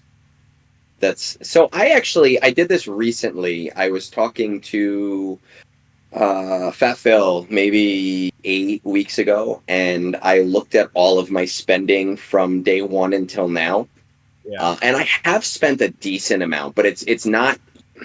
I don't consider it traditional whaling in the sense that I bought for new marquees or anything. It's more like, oh, I'm just going to buy this $50 pack because. So I think when you look at it from the perspective of the lifetime of the account, it always startles you on what that total is. But when you start looking at whales, I'm thinking of people who are spending upwards of $500 a month consistently. They're going to be doing that. And then even when CG Carry was still over at the studio, they literally said some of this content we're catering towards is for tip of the spear, and tip of the spear by us is definition of people spending upwards of $5,000 a month. Yeah, of course, but that's what keeps the game alive, right? So yeah. I've looked into these numbers before, not specifically for this game, but just for the industry as a whole. And when we're talking about 2016 to 2019 and before that, 99.9% of spending was made up of by the 1% of the players. Yeah. Right. And that is shifting pretty considerably in the industry. And as of 2019, industry wide, it was more 80-20. Yeah. And now we're looking 5 years later, and I haven't looked in these last 5 years. But more people, as mobile gaming becomes more, normalized is I think the right word. Yeah. As it becomes more normalized, people are willing to spend $5, $10, $20. So you're seeing a lot more revenue being made up of the casual spender. And that's why you're seeing CG pivot more to high value packs with low frequency, because you will make more with 400,000 players buying a $10 pack that's too good to pass up, light speed bundles. Then you're going to get, what was that, Ascension packs? Those were fucking the awesome. Ascension packs. God damn, they were so good. Then you're get from offering whale food, where it's hey, this $180 pack gives you 4 Omicrons. It's yeah, you might get a few hundred people to buy that, but you're going to make so much more if you get a few 100,000 people to spend $5. Right. And so we need to pivot to that more and more. And economics I think of scale. The only thing that I think with CG is that their progression system has fallen flat, and I think that's why we haven't seen as much on the bigger end of the scale for the high spenders, because you can they made the one boo-boo, right, where they made that R9 pack for $65 that you could get 3/4 of the materials to R9 a character, and it had an unlimited gifting amount, and there was a couple players went balls to the walls and R9 their roster all in one go. And was it 2 players that did that? I think it was 2. Well, there's 2 that have all R9s now. Right. I think there's a third that's really close. Okay. But that being the case, you see such a small amount of the player base take advantage of that kind of stuff. But that's the only progression we have right now, is just maxing your roster out to Relic 9. And then you need entire guilds with R9 rosters of at least 120 plus just to be able to effectively do TB, and then get enough TB, enough bloat for TB to star those later planets. And so the progression isn't really there without R10, which I really don't want to ever see. I'd rather pivot to another. I was going to say, it begs the question: are we going to get a new form of progression? I really hope think so. we do. Yes, but I don't think R10's the answer. They've already kind of screwed the pooch on this by doing the type, not really faction, but the type, tank, support, healer, attacker. Oh yeah. They kind of screwed the pooch with relics by doing that for Relic 9, by making it a big buff to tanks, but then everybody else getting next to nothing. The only people that really benefit from R9 are characters that use protection as part of their kit, like Gas or Keller and Beck. Healers that get that massive health pool, and there's only a small handful of those that get that. Healer has to be one of the most underrepresented tags in the game. Yeah. Yes. Very few. Yes, it is. There are a lot more supports than there are healers. But then, like, supports, it depends on the type of support, like what their primary mastery stat is. That changes what they get out of it. And then attackers at level 9, the ones that benefit the most are any attacker that is primarily special damage, like Drogon or Ben Solo. They get a decent bump of like 600 to 700 some odd offense and special by going to R9 compared to most physical damage attackers only get like 300. So they see more out of it. It's not the greatest improvement, but they see more. And so I don't know how CG writes that wrong without basically either uplifting everybody massively to where the stat change is just horrific and it's a dead man's rush to get to R10. They bust the game completely by saying, "Oh, Relic 10 gives everybody a 5% increase to speed." Well, I think the problem, exactly. The problem was, and you have to look at it not just at where the game is now, but you have to look at where the game was when these things were happening. Right when Relic 8 came out, Relic 7 was just starting to become more like, oh yeah, I guess we'll Relic 7 something, and people were relicating like their negotiator, and it wasn't that bad. When Relic 9 came to the game and it made it even more expensive, except for the tip of the spear, like the very like try hard in the gauntlet GAC players, there was no reason to do it. It was still LSTB. There was no requirements for it, right? So the only characters that you brought to R9 were Radis when he eventually became a character. JML. And so I will fight you on JML. I still haven't done my JML because fuck you, it's not worth it. So Eggnog has to I go. It's a real shame, but I will have run out a of time. 45. I will have a 45 minute discussion have a good on that. One. It's been no, real. It's not worth it. I'm joking. I'm joking. This is where we talk about GAC as being a tip of the spear thing, right? With JML and the 50-50. If you want to play GAC at the top, Kyber 1, the top end, yes, it is worth it for that player. For me in K2, and for someone who doesn't even try, like I literally put everything on defense, I'm going to win and I'm going to lose. I'm going to win with JML at R9. I'm going to lose with JML at R9. I'm going to win with him at R8. I'm going to lose with him at R8. By turtling, my win rate stays at about 55%, which is where it's supposed to be. So it's not advantageous to me to do it. If all you're doing is putting him on defense, then I guess. If you're playing. Sorry, go ahead. Go ahead. Go on. I was going to say, it's like, generally speaking, the people that want to compete at Kyber 1 don't do that necessarily because it increases their win rates. It does, but it doesn't. They don't do it because they're like, oh, I'm going to get more rewards. They do it because they're like, I'm competitive and I want to win, not because of the rewards, just because I want to win. Like, the rules are nice, don't get me wrong, but it's like they like the competitive aspect of the game. So it has different value. So I do agree with you. That's my point. 100%. JML Relic 8 versus Relic 9 is a different GM. Like, completely different. Absolutely. And if all you're doing is throwing him on defense, then he's a throwaway team. He's not a defensive. Well, Real quick. Relic 8 or Relic 9, his defensive capabilities are about the same.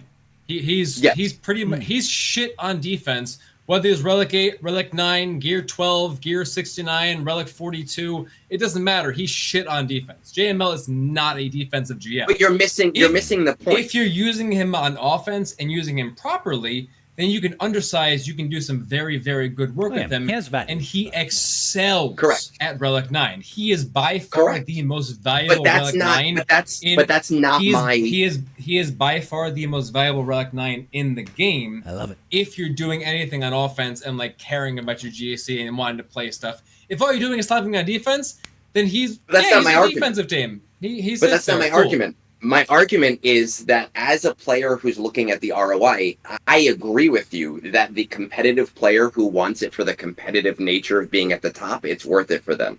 Yeah. But for the player who's looking at wanting a return on investment, I will never see a return on investment for that. He is whether the best return on investment.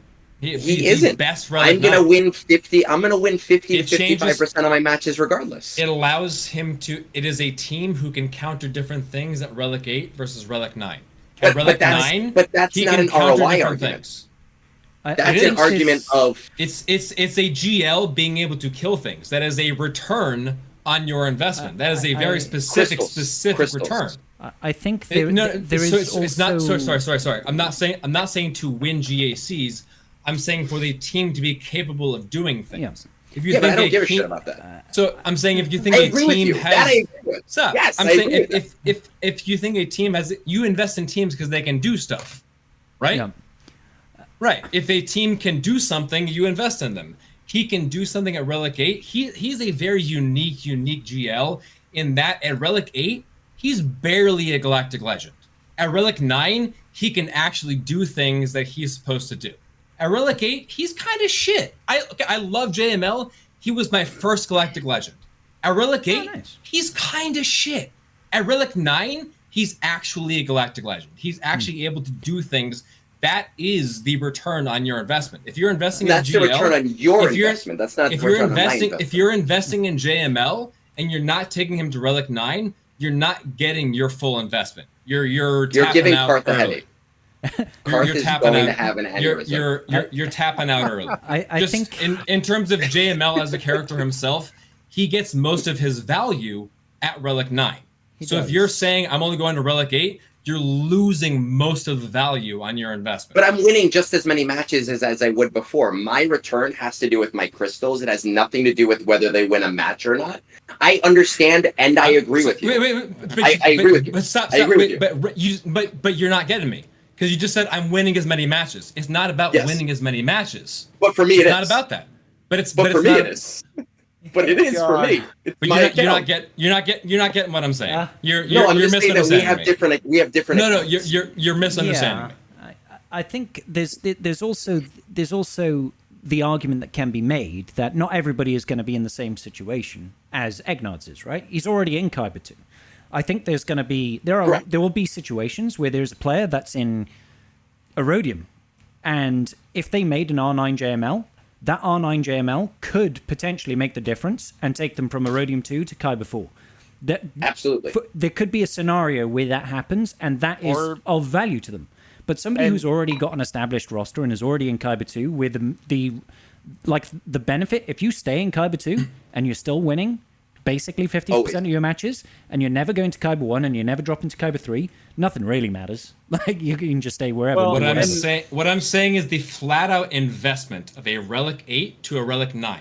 Like, that amount of materials makes that team able to do more things than an entire new team would be able to do. But simply the Relic materials that way. Of going Relic 8 to Relic 9, that investment is basically an entire team worth of investment, to get that team to do things it couldn't be able to do before.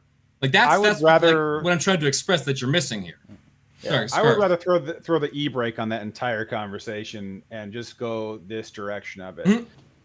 When you're looking at R9s to do in the game, if you're still developing your roster, I would rather do an R9 ad red than do R9 JML if the choice came down between the two. Definitely. At this junction, if you're going to profundity for fleets, I believe if you that R9s on GLs is always relative to the Datacron sets in play. And so, yes, he does get a nice boost, but if you have JML, Jedi Knight Cal, Jedi Knight Revan, Jedi Knight Luke, that team is going to perform marginally better at R9, but not worth an R9. You'd be better off having them full team at R8s than going to an R9. I get one Relic 9. That's a big team boost. But it's one Relic 9. Though. It's an extra single 20K? Relic 9.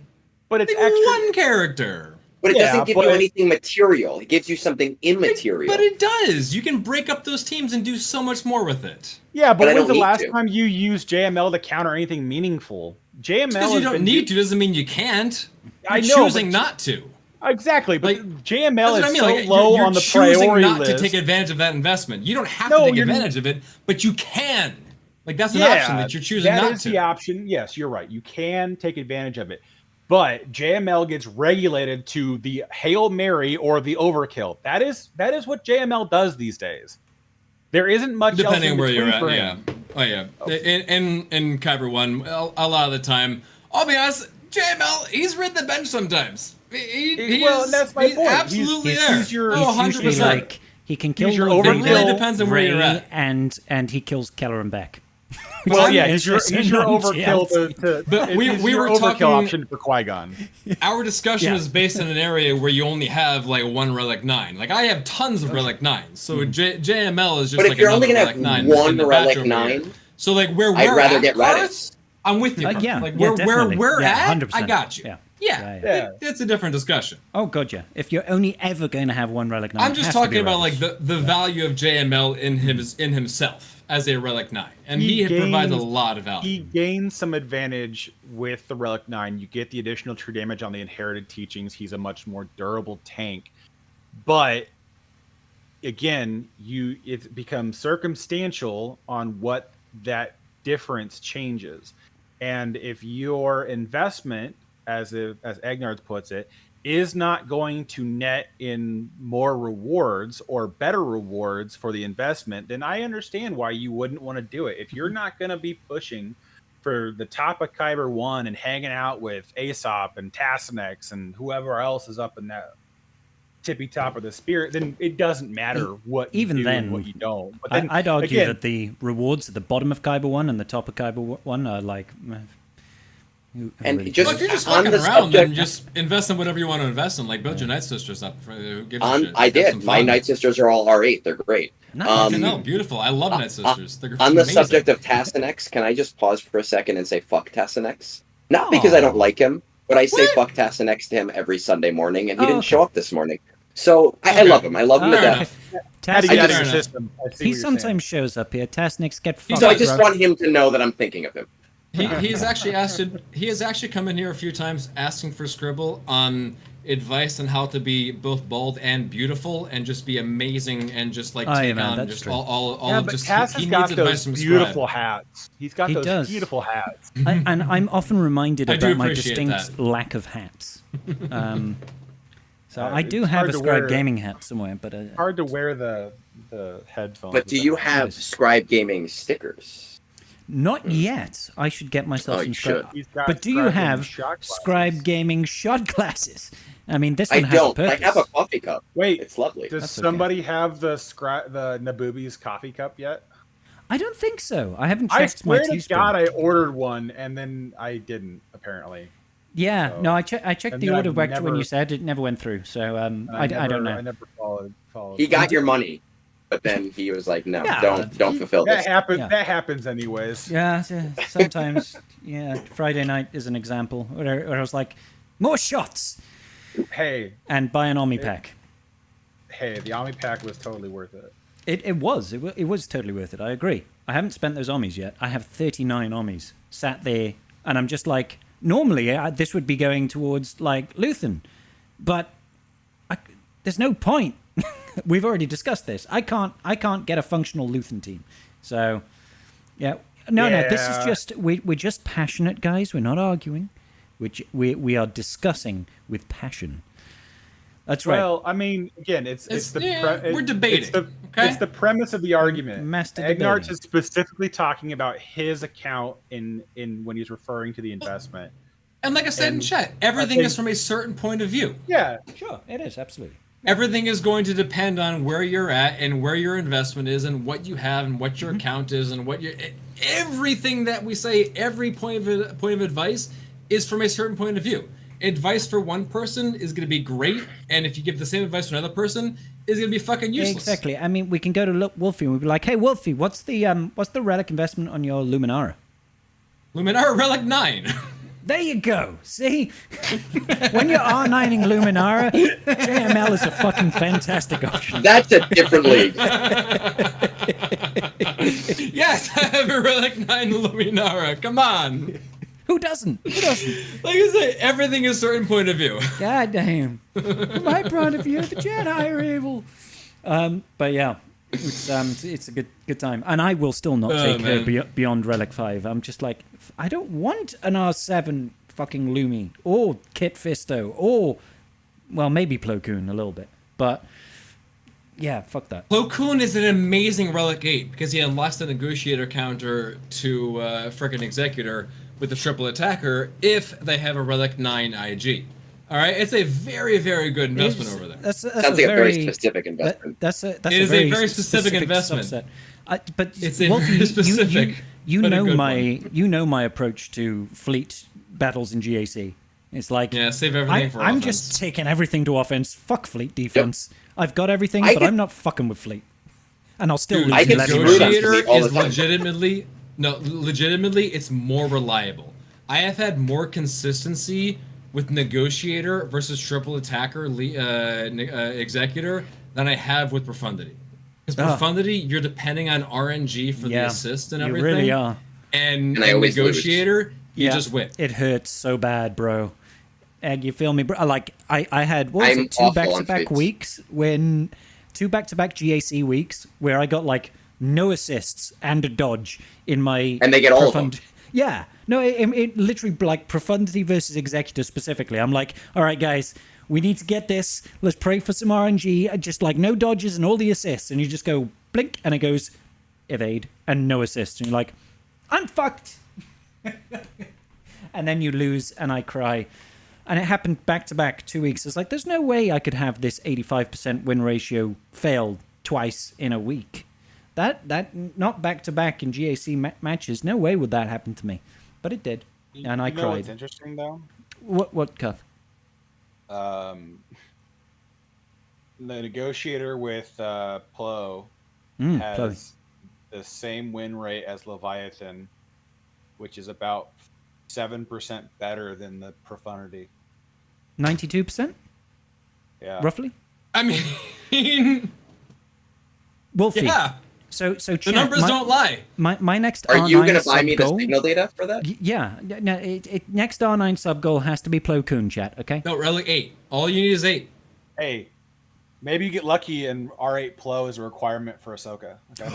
You don't even need Relic 9. CG Relic 8 Plo is the next set of requirements. Let's go, baby. Look, it was like Relic 5. Relic 8's too nice. Well, but they wouldn't do Relic 5 because they already gave us a pack that puts them at Relic 5. I bought that. I bought that pack so quickly. I think my credit card spun in the wallet. It just went, whoa, what the fuck?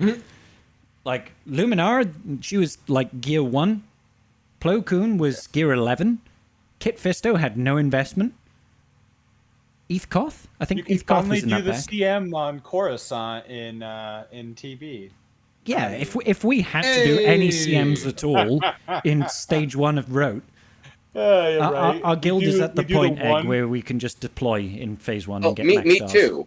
Though, Great. the last TB, we can do the same thing, but last TB, I did a full auto of the entire phase 1 and got all the CMs. Every single one of them. Yeah. Including the Mustafar fleet. So, yeah, there's that. Yeah, get business. At some point, my pride will force me to... I don't know how you did the Mustafar fleet, because that thing is just a clusterfuck. I do it with Leviathan. I have about a 60% win rate with MK6 in the opening lineup. Yeah. It doesn't work all the time, but when you're in a 580 plus guild, like, it doesn't matter if I win or not. No, it doesn't. Yeah. It doesn't make a difference. I occasionally show up around about phase 2 just to make sure we unlock Zephyr. Actually, phase 2 is one of the few phases where it's like we need everybody to do everything so that we can actually hit all the stars and get 9 stars. We still don't. Well, they always do special missions. No. We always hit the 9 stars, but we don't all show up. So no, we only need like 45 out of 50, and we only need like a 60 or 70% CM completion rate. It's good enough for me. It's good enough for me. I usually turn up in the last hour or so because. I hate you. Well, the thing is, mate, is that the first couple of hours we're still waiting for operations, and after that, but you don't need them for most of those battles. No, you don't. I promise you, you don't. Nope, I believe you, but I'm not going to do the CMs until the operations are filled because he'd rather fail later. Okay, I would rather fail later, but I don't fail. Fuck off. I can but do the thing so. Is if they don't get filled within a certain amount of time, 2 or 3 hours, I'm going to bed and I'm waking up and then I'm going to work and then I'm working for 8 hours and then I'm finishing and there's like 2 hours left. So you have to retrain yourself from LSGO. LSGO, you needed the platoons in operations. Yeah. You do not need them for almost all battles in ROTE. You don't. You need it in Haven class. You need them. You need Zepho is fucking horrendous. Zepho, I don't wait for Zepho. I use Gungans. I use the Rey Ahsoka team. I use the clones with Captain Rex, and I do them all on auto. No operations. Wow. Hey, Scribe. I do the negotiator battle. No operations. I do that on auto. I'll do the fleet. I'll do the fleet, but I won't do it in auto. Scribe, I have to interject here. Go ahead. We got to spend like the next 5 minutes just trash talking Meathead. Okay. I have confirmation that he is lurking. Hey, Meathead, I love you. He gave me permission to do my worst. Okay. Meathead. Meathead told me he would do Tales off the holotables with me, and the piece of shit still hasn't done it with me. So back with that that, motherfucker. So doing your worst means we're doing another roster review, or? Oh, if we could get his ally code, I would love to just tear his roster apart. Meathead, how are those mods looking, bro? Do you have more than 2 at plus 25 yet? I think last time you were No. Come on, plus 15. That's fair. Give him fair. some. We're being too kind. Come on. Being too kind. Meathead. My bad. Has anybody ever told you that you're my hero? Meathead is kind of like calling yourself a dickhead. I mean, if the shoe fits, right? If the shoe fits, okay. I love you, really, Meathead. I've always thought of him as Super Meat Boy. You know that old game with like the little red thing. Yeah, it's a little bit disconcerting, that animation. It's like it looks like a guy has had his skin pulled off, and it's like the part I miss is that he's Tusken Meathead, and we always drop the Tusken part, and I feel like that's because Anakin got to him first. Probably is. He killed the men and the women, children, and the meathead, and the meathead. Yeah. Mm-hmm. That's very fair. No, it's I was giving him some grief when they had that bug with the Gungan stuff come out. Oh yeah, because they made the post on Monday, and then I was reading the comments, and I was just like, "This is so toxic," but it's kind of funny to read because I just love players' responses, that kind of stuff. Yeah, you and can't win. Like I'm for at a certain point, like the mentality just has to be is like, you've arrived on a car crash that is on fire and you can't do anything about it. So at what point do you just pull up a lawn chair and start roasting marshmallows? And I feel like that's what I find it so funny because, like, obviously I covered the Jar Jar event, the unlock. I did a video guide on that, and that was when it was busted. So it took me far too long to finish through. And all of my comments in the comment section was, all this shit about CG can't do anything right. They broke a thing that was already completely fine. How did they fuck this up, sort of shit? And I was like, guys, they know about it. They'll fix it. Give it time. Oh, you put too much faith in CG. They're not going to fix this. They're going to wait until the next time comes around, and then they'll fix it. And then they'll fix it. And people go, oh, yeah, but fuck CG. They shouldn't have broken this. It's like, you can't fucking win. And then the best part of it was, like, is they were demanding so much compensation for, like, 12 hours of inconvenience. It was like, They wanted like 5,000 crystals and free shards and materials, and I'm like, guys, the event came live during an off week. There's no TW and there's no GAC. No one's gonna be upset by unlocking this 2 days later. But so many people were upset that I'm not gonna get it now. And I'm like, guys, this is not like a 24-hour event. It's gonna run for the rest of the week. Let's calm our tits. I love watching. Calming of the tits is not something you do around here. No, it's just not in the programming. Hey, but if it helps, I'm very happy to stroke them. And angry tits are all we want. Yes, I'm still a little bit confused though, because in the Jar Jar event, it says in the description that we get 5 extra stacks of plasma shielding, but it's giving us 10. You go from 10 to 20. Where does it go? Why doesn't it go to 15? Wouldn't 15 be the right place to be? Well, maybe they just wrote double instead of. That's so normal. They overfixed it.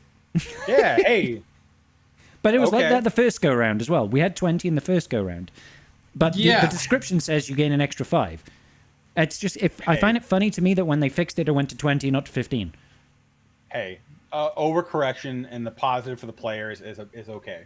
Well, hey, Meathead gives me confirmation. We left it at 20 because that's what it was the first go around. Thank you, Meathead. And then he waves goodbye. We do love you, though, Meathead. Thank you, Meathead. Yeah.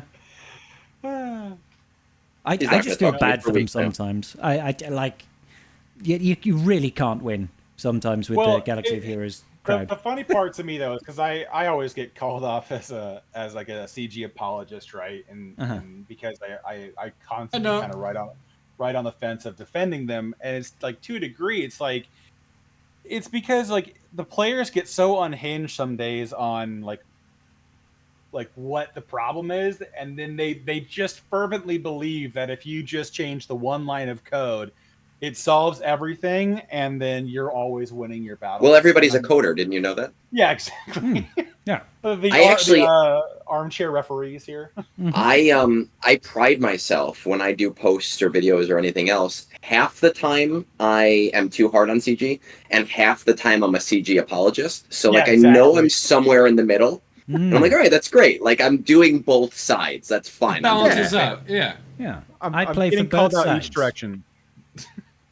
But I mean, like for me, I just look at the perspective of like, you know, bless Meathead's heart on this. He's willing to take a couple on the chin because the player base just throws punches, right? We say some things that has nothing to do with him, but he's the one we can talk to. But you look at the difference between before Meathead and after Meathead in the community relations and response, or BM and AM as we call it. Yeah, it's massively improved. I love the engagement we have. It's still not my like what I would prefer. I'd like a lot more community involvement and you know going back to some of the things we used to do, having the exclusive kit reveals and stuff with different. I would love that. Meathead, please give me an exclusive. I don't even care what the kit is. But give me a fake kit reveal. Even outside of that, though, it just gives. I feel like the improvements that have been made on that front have been much better. Well, I mean, when was the last time that you like pre-Meathead, or as we call it, BM? Before Meathead, when was the last time? Before your BM. Yeah, exactly. Before your bowel movement. When was the last time we ever saw like wide-scale community giveaways? Meathead has been in this channel, and like not just my channel. I won't even be so vain to think that Meathead only hangs out at my channel. Of course, he does the rounds, but doesn't hang out at my channel. Well, yeah, that's because you've got full head of hair, mate. All right. He's given away thousands of crystals. He's given Wolfie. How many shards did you get of? Was it Padawan Obi-Wan, or was it one of the Gungans? I can't remember. It was like 3 or 4 free pulls. The marquee pack. It was one of the Gungans. Yeah, I ended up getting like a 5 of 10, like an 80 pull or something like that. Yeah. It was like whatever it was enough to get me. He gave like 10 of like those to the next tier, like to the next whatever, and I was able to get Jar Jar because of that pack. And he gave it, like you said, to like 10 other people. You gave a bunch of random packs. It was just, and he's done it several times. And recently, we had those big pack giveaways to celebrate the release of the PC client, right? And that went to Arnold, and it went to Nooch, and it went to me, and it went to Ranger, and it went to Xerath, and it went to not Fatal, it went to Calvin, right? At least those people that I know of, right? I think Fatal did one too. It did go to Fatal as well, did it? Okay, so it went to loads of flipping people, right? We never used to get that sort of engagement. We never used to get the community manager actually showing up in people's streams all the flipping time. So, well, I mean, outside like SWGoH events Discord server, it was kind of rare to see CG in any level of investment. But I mean, that was the thing too, is like even we've had a lot of improvements and changes that I like that quote. That CG has had nothing to do, like has no real incentive to like do giveaways and stuff like that. They've kind of always been close to the vest on that kind of stuff. And doing that, it does help. It in all honesty, for the most part, the giveaways help the content creators more than they help the CG, because the players don't see it as, you know, CG doing giveaways. They see it as I'm going to go watch this content creator to get, you know, to go get something. Well, I can't speak for the other content creators, but I always say it's Meathead, it's CG. Make sure you shout out Meathead. You know? Hey, that's fair. No, that's fair. But I just like the direction we're headed. I know it's not my ideal situation, but I mean, that's just me as a person. I don't know how badly they got burned on the last, you know, the major leak we had with Datacron and stuff like that, and why they've chosen the path that they have. And there's a lot of questions I don't have answers to, and I don't deserve the answers to them. I'm not an employee of CG, so Meathead just needs to know that we need to reopen the Game Changer program, and if I'm on there, it'll all go fine. Okay. I actually do think it's an important program, and whoever screwed that up, I wasn't following it. It's a piece of shit. Yeah, I want to kick them in the shins. Because genuinely want to kick them in the shins. That is an important program. Yeah. And the worst part of it is it changed next to nothing. Right. Because we still got Datacrons. People, it still caused the chaos it caused. We just knew about it a little sooner. It didn't change enough. It didn't have a net, like if people go, oh, well, they were doing it, you know, at Relic 8 and 9 at the top end. I'm like, yeah, but we knew they were going to start at the top and work their way down. Where Datacrons are at now are a much better position than they were when they were first released. And for sure, we could have just seen them stair step it a little bit more or more frequently. We don't know how that would have gone. And that's the thing, is like, all it did was ruin the fact that players could have input on what was happening and being able to test stuff. Pretty much, and seeing what was going behind the scenes. And that's all it did. All it accomplished was ruining that. And it kind of sucks, because all I can hope is that person, for the rest of their life, always has soggy cereal. And ingrowing toenails. I want to go one further than that, Egnards. I hope further for the rest of that guy's life that he stubs his big toe, and just when it almost doesn't hurt anymore, stubs it again. No. For the rest of his life. For the rest of life. Oh God. Oh God. You monster. Yeah. I'm not the monster here. You are. Yeah. So fuck those guys. God damn it. They ruined it for the rest of us.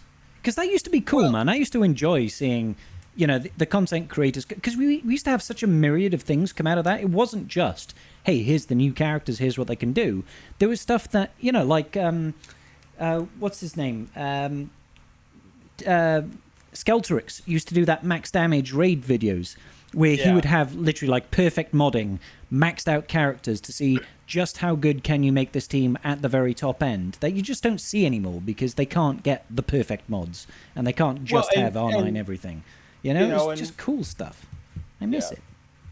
It was good to have. I think there's changes that could still be made that would continue to benefit, because I think that's the thing is you look at like the audiences that the content creators grab, and we've got a lot of the content creators that are out there now are picking up those younger and younger accounts, you know, the 3 to 4, the 5 to 8 million GP players. I'm so glad you said accounts. Yeah.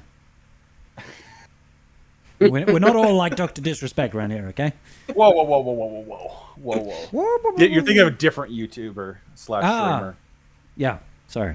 But you know, they're grabbing those players, and they are bringing them into the community that I think helps a lot of people stay long term invested into this game. It's like, I'm pretty confident that if I didn't get involved with the Twitch and hanging out with you, Scribe, and everyone else, that I probably would have dropped this game years ago, because there's no reason to really stay. Ingrained in the community now, Yeah. And so I think for a lot of players is kind of opening that door to the content would it gives them more incentive. They get excited to see how things function without having to fully get to it. That's why Arnold gets so much viewership on his unlocks, because he's testing those things out day one when they drop into the game, and people like to see what they can do because they're not there yet. They're not feasibly going to get it there in a reasonable amount of time. So like when those existed, those old test accounts, they were a lot of fun for people to watch because you could see the potential, and that drove a lot of younger accounts to invest into full arrays of teams. I mean, when Django dropped, the investment in bounty hunters went through the roof. Yeah, because Django all of a sudden brought this really Django is huge dynamic to the team, and so a lot of people started going, "Oh my god, that's so good! I didn't have to wait 3 months to get access to it." When it went farmable, it was like I knew how good it was going to be at the start. Right. That's the kind of stuff I missed from that. To TLDR this all, what you're basically saying is that, Meathead, there are 4 gentlemen right here whose faces you've seen, who you know who they are, who you can clearly pinpoint, who are, well, I'm a jackass, but not about that kind of thing, right? I'm just like bold. if you look through my Reddit, my YouTube, my Twitch, the majority of the Gentleman things is a stretch. that I go through are very constructive. Like I love this game. I really do. Yeah. I want the game to succeed. I understand. I own a fucking business. I know that businesses have to make money. You own a fucking business? Yes, I told you, brothels. Oh, yeah. That's where you worked right after college. Weren't you paying attention? That's awesome. Why do you think the doors are closed? So, Meathead, cats, and cats. You don't have to worry about the diversity aspect because, we might all be white, but we're different ages and different amounts of hair. So, you've already hit the bald market. Some of us look good in hats. Some of us don't wear them. Exactly. Yeah. We've got bearded people. We've got clean-shaven people. I'm Welsh. Yeah. I'm a minority. We have AirPods. We have full headphones. Just all sorts of diversity. All kinds. We're so fucking diverse. All kinds of white. All kinds of white. Hey! I am Native American. Okay. I really am. I've just thrown the diversity out 1/16. An 8th. Yeah. Carthrick is 1/8. Graying hair. Exactly. Well, exactly. Yeah. But we're going for the Nathan Fillion thing. I'm going for the Silver Fox. Hey. That's not a bad way to go. He's now the Green Lantern, so. Wait. I mean, sort of. I'm a little bit like, I don't know how that's gonna work, but I love Nathan Fillion, but wait. When are we getting Henry Cavill as an actual Wolverine? Because the Cavalrine, baby. Dude, that part tickles me so much. Like when he walks in behind, staring at his butt, and he's like, "It's so like." And then he turns around. He just like loses his mind. I'm like, even I would have lost my mind. He pulled it off really well. I didn't even. It took me like 6 seconds to realize when he turned around. I was like, "Hang on, wait a minute, that's not him. That's Henry Cavill." Yeah, and then he gets yeeted out of there immediately. I was like, "Oh, I wanted more of that." I did genuinely laugh out loud when we had the comic book accurate Wolverine that was like 5'3". I was like, "Fuck, that's brilliant." That is like midget Wolverine over here. That sort of brings back like people were actually pissed off about the casting of Hugh Jackman because they were like, "He's way too tall. Wolverine should not be that tall. It's absurd." Like Wolverine, and now he's one of the most iconic characters. Yeah. People were legitimately pissed off about that. Yeah. We just all we need to make Star Wars films great again is we need the equivalent of a Deadpool and Wolverine for Star Wars, where it just brings in stuff like Sam Witwer as Starkiller. So then my question is, if let's ignore all other Star Wars casting. Okay. Like ignore every character that's ever been played. It doesn't matter. In all of the Star Wars characters that we've seen on the silver screen or the big screen or whatever, who would Ryan Reynolds play? Oh. See, the thing is, jokingly, he's got to almost be a dark side character because I feel like as humorous as he is, he's not straight face enough to play like a stoic Jedi. But I feel like maybe like a smuggler, right? Like he could do a Han Solo. Quinlan Voss. There you go. That could work. He should have been what we got for Kylo Ren. Oh, Let's be honest, you know. We haven't seen Solo's Quinlan son. Voss live action yet, have we? No, we haven't. No, we have not. So we're talking out of every character that's been seen so far live action, who would he replace? Who would he replace? Who would he replace? Okay. You know, like who would you put him in as a cast? Where would he go? Because I could see him as a Dash Render, or I could see him as a Kyle Katarn, but neither of those have been live. Yeah. I don't know. He's a bit too snarky to be either of them. Yeah. Kyle Katarn isn't quite as like. He's got some snark to him. He's got some snark, but he's far more mellow than Ryan Reynolds is. He's just a guy with a lightsaber trying to make his way in the universe. You know what I mean? Oh shit! Knocked over my fan. Yeah. Apologies. That's a tough one. Like in my head, he's. Do you have an idea? He is the Han Solo type character. He plays those type of characters. Definitely. Someone in chat said Tobias Beckett, but I feel like Solo, it's too small of a part for him. Well, and I feel that's because Star Wars massively messed up on the Solo story priorities. Because I think Tobias would have been a better character to get more information on. Sorry. You know who I think he could actually play? Okay, imagine this. Who? You give Chopper a voice. I think that's Ryan Reynolds. I think Ryan Reynolds is Chopper. Well, that's like K2 being what's Alan Tudyk. Yeah, you could have him totally play a droid and just have him be unhinged, and that would be hilarious. That could work, actually. Oh my god. The most unhinged, fucked up, like crazy ass, like what the hell is happening droid ever. Yeah. Like have HK-47. Yeah, exactly. You guys might be right. Yeah, I could see an HK-47. Yeah. Not live yet, but I could see that. Yeah. I think you guys are onto something. Yeah. Okay, now, but what about Hugh Jackman? Be good. Because if we're doing Deadpool and Wolverine, Hugh Jackman has to fit in here somewhere. Hugh Jackman has to be angry. He's got to be one of. He doesn't have to be. He's short Revan. Short Revan. Now he'd be a Mandalorian. Imagine him as a Mandalorian. Like he could be dope as like a Paz Vizsla or something like that. Yeah, like but have him not Kent. Yeah, have him replace Paz Vizsla, but take off the helmet so we know it's Hugh Jackman.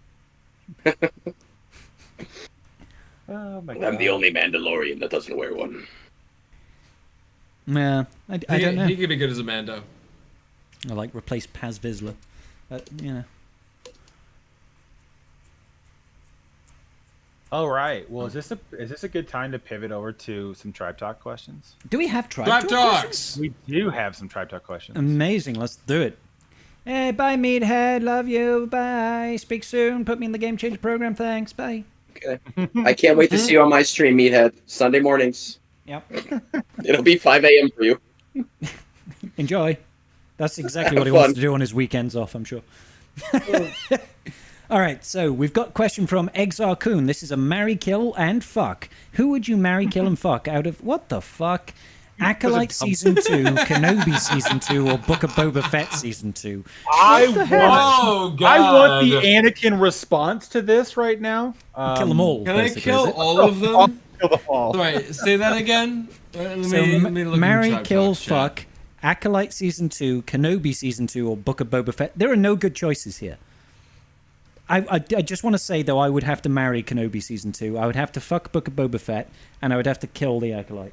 I'm with you. Just because those are the options. Those are the options. Yeah. And who wouldn't want to be married to Kenobi? That would be it. So, I just want to see more Kenobi as a fishmonger, personally. Well, exactly. Scrab nailed it.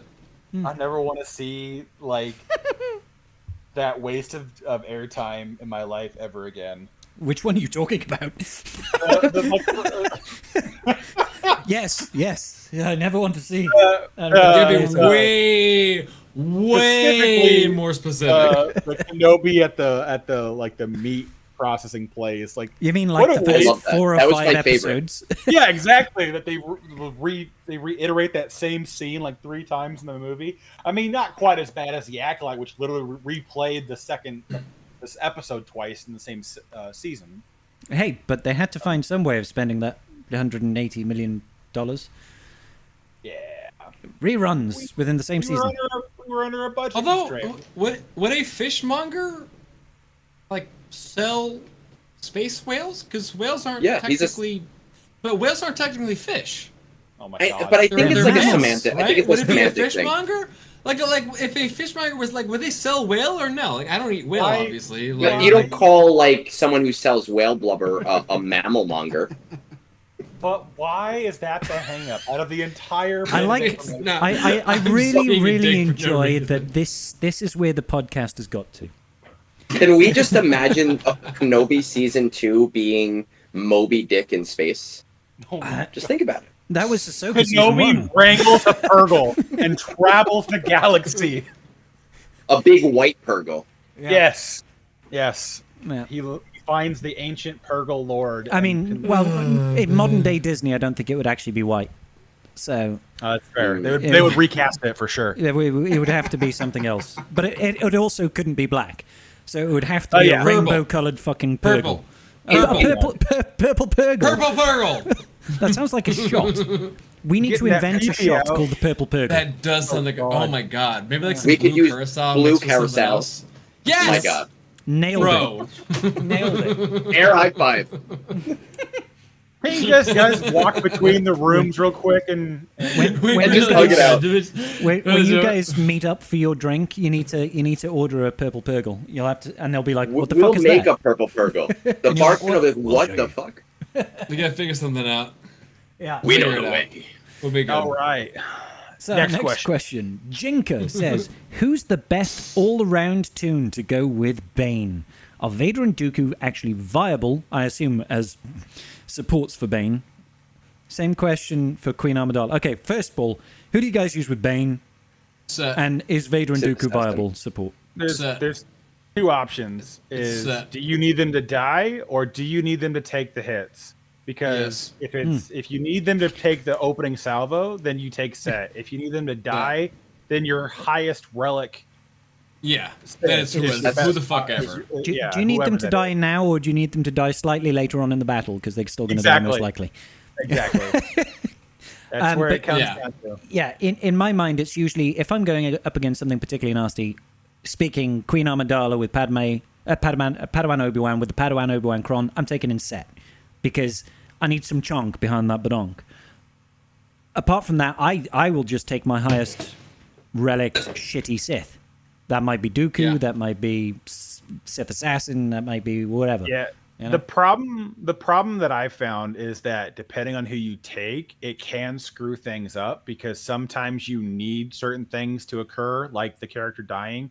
So like I found with Maul, I found like with Maul, the days can really hurt you if you're not careful with that.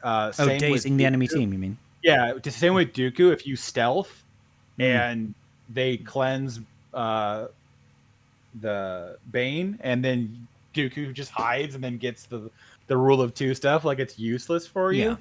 Vader, the problem that I see with Vader sometimes is that people will go into, if he survives long enough, they'll go into Merciless Massacre and then they'll start ability blocking characters, and sometimes you need those cooldowns to go through, and so it prevents things long enough to throw out the normal rotation. So some of those characters have issues where it's like you have to play them differently, where it's like if you take Sith Assassin you just don't stealth. That's it. You just don't stealth and you're fine. But she's so squishy that even if you stealth, 1 AoE will kill her. So yeah, and mine is Relic 6 because I was like, fuck, I'm not taking her to Relic 9. No. I went to Relic 9. My shard was in a guild. It was in an arms race with her. Thankfully, we stopped at R8. But then I found out that you can auto that mirror with our MK6. So now I haven't bothered to bring her to R9. I took my Sith Assassin to Relic 6 just to make sure that if ever I needed it, I could beat the people that left her at Relic 5. Like, that's it. I was like, minimal level investment.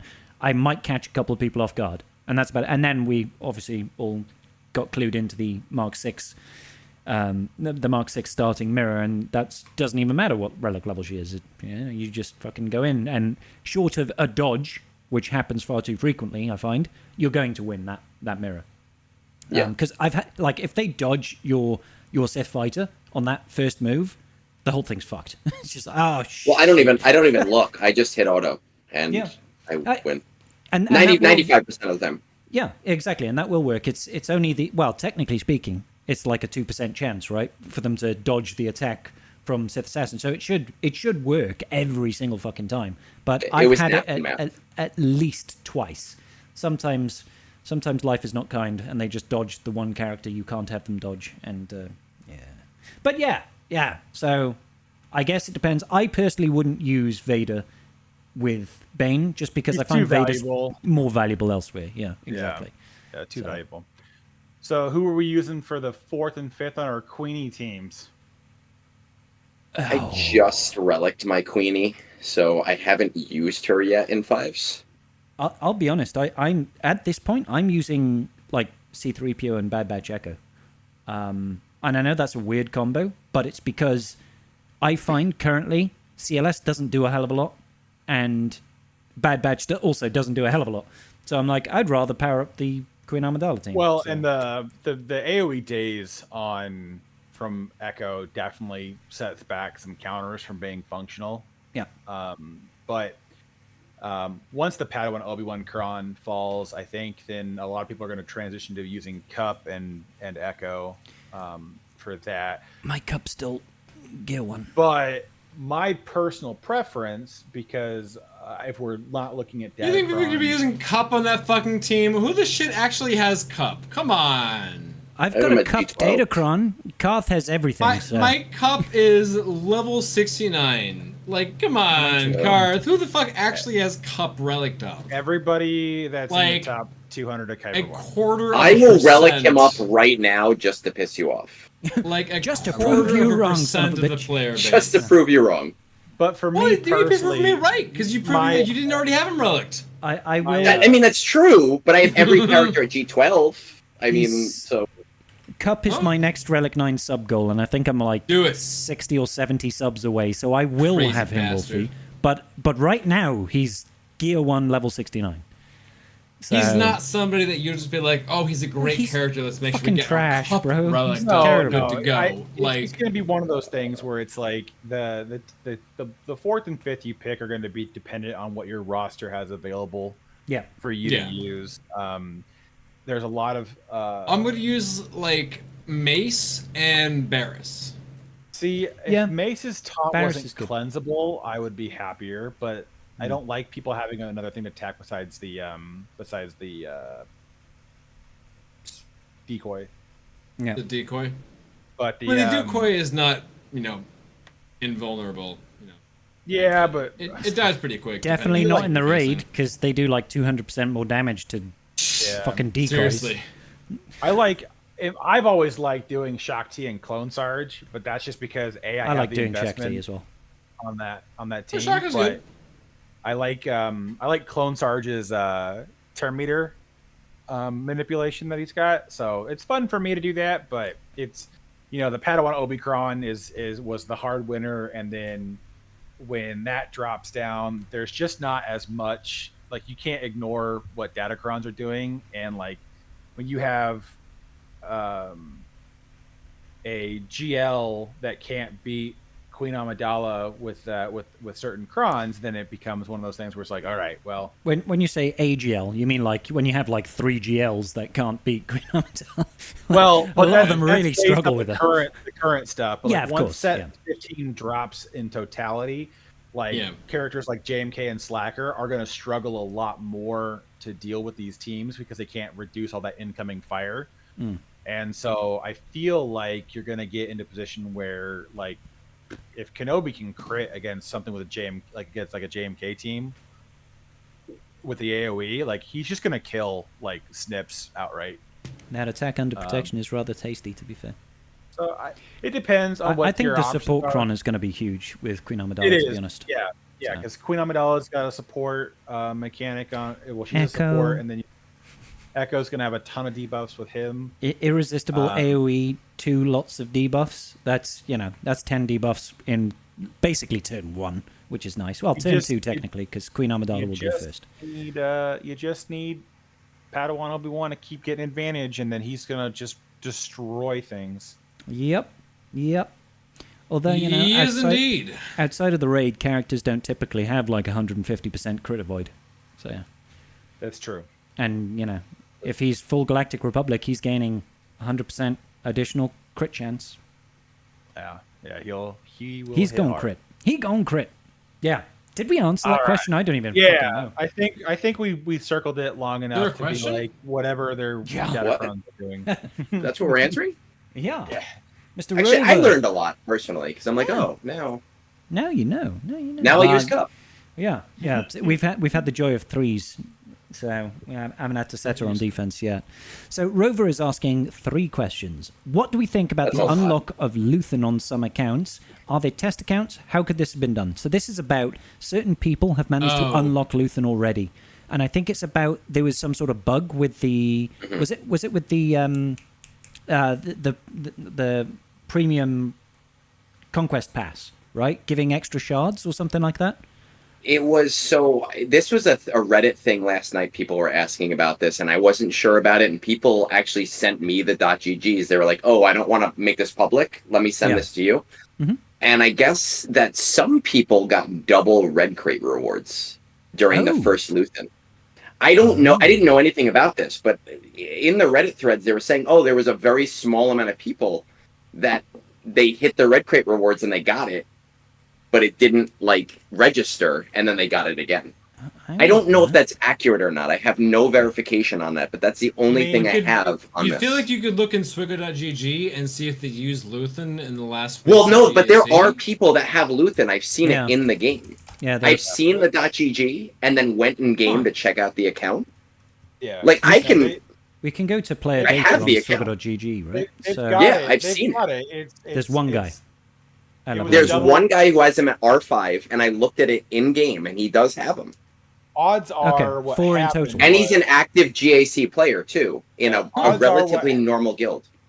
Odds are what happened for the majority of this is that they probably had a problem receiving their rewards, and they contacted EA support, and somebody gave them the wrong thing, and they wasn't corrected because they were thinking that they wouldn't get it. But you only need an extra 25 shards to be able to unlock before the event if you are purchasing the shards as you go and getting the battle pass. So it wouldn't have taken a hell of a lot to do it, and they didn't come online until this the start of this GAC though, right? This GAC, or this specific conquest, yeah. So it was close. Somebody gave them shards, not understanding that character wasn't available yet as a form of compensation, and then that's how they wound up with it, because there is no way to cheat for shards. No, there's nothing we can do in game. No. In game, the only time we've ever seen shards been given directly is from somebody with the EA support tools. Well, I remember a couple of years back, somebody got a 7-star negotiator, after the very first TB. Yeah. And they contacted EA because it was because they didn't get their negotiator rewards for one round. When no, I can't even remember. Maybe they didn't get their TB rewards, and they contacted EA support, and EA support gave them a 7-star negotiator, and it was 2 weeks after it came out. So there was one person. Yeah, tell me about it. But I believe she actually brought it up. She made a public post about it, and CG did take it away because she was like, "I shouldn't have this. I don't want people to think I'm cheating." Well, because it was months ahead of when anyone could have unlocked it. It would have been 6 months. It was all get to at the time. I'm hoping that Meathead is no longer in the chat, but I'm going to say this anyway. I actually did get $100 in free crystals once. And what ended up happening was, as a teacher, I get a lot of gift cards. Yep. And I get Visa gift cards, right? And I hate Visa gift cards. For any of you parents who are in chat and you want to give your teachers a gift card, the Visa gift cards suck. They're a piece of shit. You have to use them very specifically. I hate them. I try to use them as quickly as possible. I managed to get them into my PayPal account. Mm-hmm. I had $120 in my PayPal account from these Visa gift cards. Nice. And I very specifically bought a vault. And I very specifically made sure that that was my pay. Like my thing was this card. Mm-hmm. But PayPal charged me on my debit card. Oh, no. So I contacted PayPal and I said, hey, by the way, this was not illegitimate. I want to pay this money. I want to give them this, but you put it on my debit card, not my gift card. And you can see how there's a big issue. And they just refunded me. Oh, yeah. I've never heard about it again. Okay. So I just got a free vault. So that's the fun part with that's why EA's getting, EA in general, but Capital Games, they want to get people on the web store because. Well, this was the web store. Oh. Well, this was on the web store. Yeah. It's any third party service though, that's why Google Play is a problem because Google Play will just refund and they don't take anything out of your game. I know some games have the ability to somewhat negatively impact you, but CG never. So Street Fighter, I played Street Fighter for a month and they did that. They when I refunded something, I was like, fuck this, I'm not playing this game anymore. I'm just refunding this $10. Mm-hmm. Yeah. They basically say, hey, your account can only do this, this, this, and this until you spend $10. Yeah. Ah, sneaky. Yeah, there was I used to play the Lord of the Rings War one for a little while. And if you ever refunded anything in the gems, they would give you a negative gem count. Yep. Oh. So you couldn't have positive gems until you either bought the money back or you just quit playing the game. So, but the other thing is that Google and Apple take 30% off the top, and that's a big reason why they want to get you to the web store too. Oh yeah, course, that's a huge reason for the main incentive for why they want to do that. But that's always been the thing is that if you ever get a refund, it's the provider for whoever you're paying through. They don't care what the game does at the time. They're just taking care of you as the customer, and so that's always ends up happening. If they just say refund it, and then CG comes back, and then they'll see in 2 months that there was a charge back, and then they won't touch it because for the most part, most people always spend at a net positive. Yeah. Because even the companies that do the chargebacks, if you do them too often, they'll just tell you to go pound sand. Yep. So they're like, it didn't meet our guidelines, so bye. Yeah. And to be clear, I wanted to spend the money. I was like, I don't want you to refund this. Charge the money. It's so hard getting gift cards to cash too, because you have to lose out on the money on the conversion services that do that. Yeah, it's it is a pain. 25% of my gift card to get it as actual cash, and then the Visa gift cards is just a pain in the butt because if they don't cover over what the charge is, they won't let it go through. They will. Well, what I normally do 90% of the time when I get them is I just charge them to Amazon and I bring it as an Amazon credit. Yeah, because whether you like or hate Amazon, you can buy almost anything there. So it's almost as good as cash. Yeah.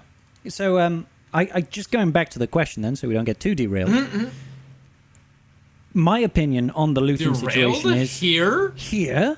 What? No. Me, the 13th Duke of Wimbledon. Yeah. In a French maid's finishing school at 3:00 in the morning.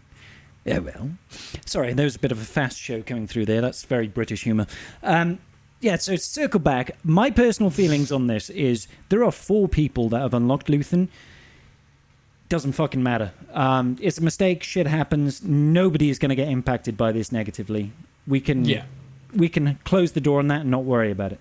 But it's a decent enough question. Next up is, what is your favorite animal in the Star Wars universe and why? Oh, I don't even have Embo's puppy, because Embo's puppy. Embo's puppy. Come on. I mean, that's are you guys that's just the giveaway answer? Are you just even trying to challenge me here? It's Embo's puppy. If you say anything else, you're a monster. Oh. No, Dewbacks. No, Dewbacks, because I used to play Star Wars Galaxies back in the day, and you could ride a Dewback, and I loved it. Wait. get me a Rancor. I want to be like Boba riding through town, having a good old time. Is that the equivalent of like an American truck, a pickup truck? Is a Rancor? A monster truck. Yeah, it'd be like a monster truck. Quite literally a monster truck. Nutty. Yeah, it is a monster actually, truck. I gotta change my answer. Loath wolves. Sorry, someone said loath cats. I was like, oh yeah, loath wolves are a thing. I mean, I was gonna say going with the wolf. Come on. I kind of like the loath cats, but and people are gonna hate me for saying this, but there's those little weird crystalline foxes in The Last Jedi, and I always thought they looked cute. I want one of them. They were pretty cute. Oh yeah. Hey, the best movie part of that sucked, film. But they were pretty cute. The movie sucked, but those crystalline foxes, they were pretty cute. Oh yeah. And Porgs look like a delicious meal, so yes, we'll leave it at that. I'll take 2. So, what's our first impression of the trailer of the new Star Wars show, The Skeleton Crew? I'll tell you when I've watched it. Yeah, I haven't seen it yet. It has very much. Why can't I think of this show from Netflix? Goonies in space. Goonies in space. It's a Netflix show. You're thinking of Stranger Things. Yeah, Stranger Things in I love space. Stranger Things. Yeah. It kind of has Stranger Things vibes. Are they running up that hill? Yeah, exactly. But running more, up that hill. No. I think the Stranger Things vibes, is more but yeah. Goonies. It's more Okay. Goonies. Yeah. It's like it's way more like not like quite as off the rails, but I think they're gonna, because this happens in the same time frame as the Ahsoka show, roughly. Oh, okay. Does it appear through the trailer to be more self-contained? Because I feel like Star Wars needs more self-contained stories. I believe so, because I think the premise of it is they get taken somewhere unwillingly in like I don't remember quite what it is, but the kids are like. From what I've heard, they're trying to use like the show to introduce new like villains, like the crazy like big like universe ending threat sort of thing. I think that not Galactus, whatever his name is. Abeloth. Not Abeloth. Abeloth is she's season 2 Ahsoka, isn't she? The Yu Zhang Vong was it Yu called? Zhang Vong, yeah. That's from the Throne books. Yeah, exactly. I think they were trying to introduce that, like with this is what I heard with this show.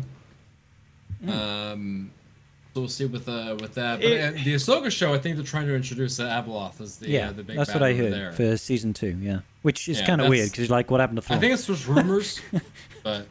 Oh, okay. Maybe it's... I'm not sure. Well, it's how they end the show, right? Is bailing out on the statue of the brother and sister, or the father. Yeah. The father. The father and the son. When are we going to get Eli Vanto as a Thrawn character in a? He was cool. I enjoyed him. Too. Yeah. When are we going to get Cobb Vanth as a character? Yeah, that too. He should be a Conquest character. Cobb Vanth should have been a reward for the Crate Dragon raid. Like, and he should have absolutely. 100%. And a Django useful. He could have been Boba Fett, Scion of Django, but good. And I say that only in half jest. So, but yeah, it should be relatively okay. I can't comment on this question because I've not seen the trailer yet. I'm sure I'll see it in a couple of days' time. So, sure. Okay, so moving on then. Hod1863 asks a couple of questions. That's a lot of questions, Hod. Assume you were executives at CG. I already do every day. How would I go about naturally getting new blood into the game? What strategies would you pull and actions would you stay against if your only goal was to get new? So how would we drive new players to this game? I mean, we got to talk about this every day. They're kind of already doing that, right? With focusing more and more on the relative show content and bringing that to the game to drive interest from newer Star Wars fans into the game. But I mean, what they really need to do at this point, and they've been making steps towards it, is getting players hooked in a little faster. And I feel like what they should do for that is they should have like introductory bundles that like are basically Lightspeed bundles, but maybe for like make them more specific factions where it's like choose 1 out of 3 at level 10, and you get these characters at 7 stars and gear 8 or whatever. And it's like, I got my Imperial Troopers team that I was really cool for, whatever else, things like that. But why once don't you they get just players, literally have the Lightspeed bundles that exist in the game just exist for new accounts for like the first month or first 3 weeks? Like, they're just there in the store all the time for new players. Like the thing is with the current Lightspeed bundles is that they are too expansive. They're biting off more than they can chew, and as most players found out with Lightspeed bundles, is they were a net negative on newer accounts, because then you were behind on Zetas and Omegas and Mark III ability materials and doing anything useful with those squads. And so I feel like you have to be careful on how you feather in those massive jumps. You need to do the important resources, and I think that's what they should focus in on, is like give lower value, like not like don't give R5, right? But do like lower value teams, but like maybe give their upgrades with them as well. You do, teams that are 5 years old, give out those things, give out those with their Zetas, so that players aren't stuck just kind of like grinding through all the minutia to get a functional team. But that's where I would focus it on anything, is getting making the early game entrance a little bit more palatable. And they've done baby steps towards it, obviously, but they've done a lot over the years towards it, and I don't think that a lot of people who are not as involved in the back end as maybe some content creators or like more veteran players don't realize. When we look at like revenue and where the game is and everything, I say this constantly. I talk about this constantly. This game was on the verge of dying around 2019, and it was. And the reason why is, being about 5 years old, 4 or 5 years old, a game like this, you cannot convince people to come in because there's just so much and nobody wants to spend that money. And CG has done so much in that time period to combat that. Between the hyperdrive bundle, between double shards, between double gearing, between the light side bundle or the light speed bundles, they've done a lot to kind of, and the new player experience, which they've done twice now. They've done a lot to shore that up. And that completely changed it. And I would agree. I think like milestone bundles, a lot of games do like, all right, you got this level. Like I like to like download a game for 3 weeks and then get bored of it and throw it away. I'm playing like a Clash of Clans kind of clone right now. And just because I'm a little bored and I'm like, let me try this game. And whenever I hit a new level, they're like, hey, here's this $5 bundle, buy it.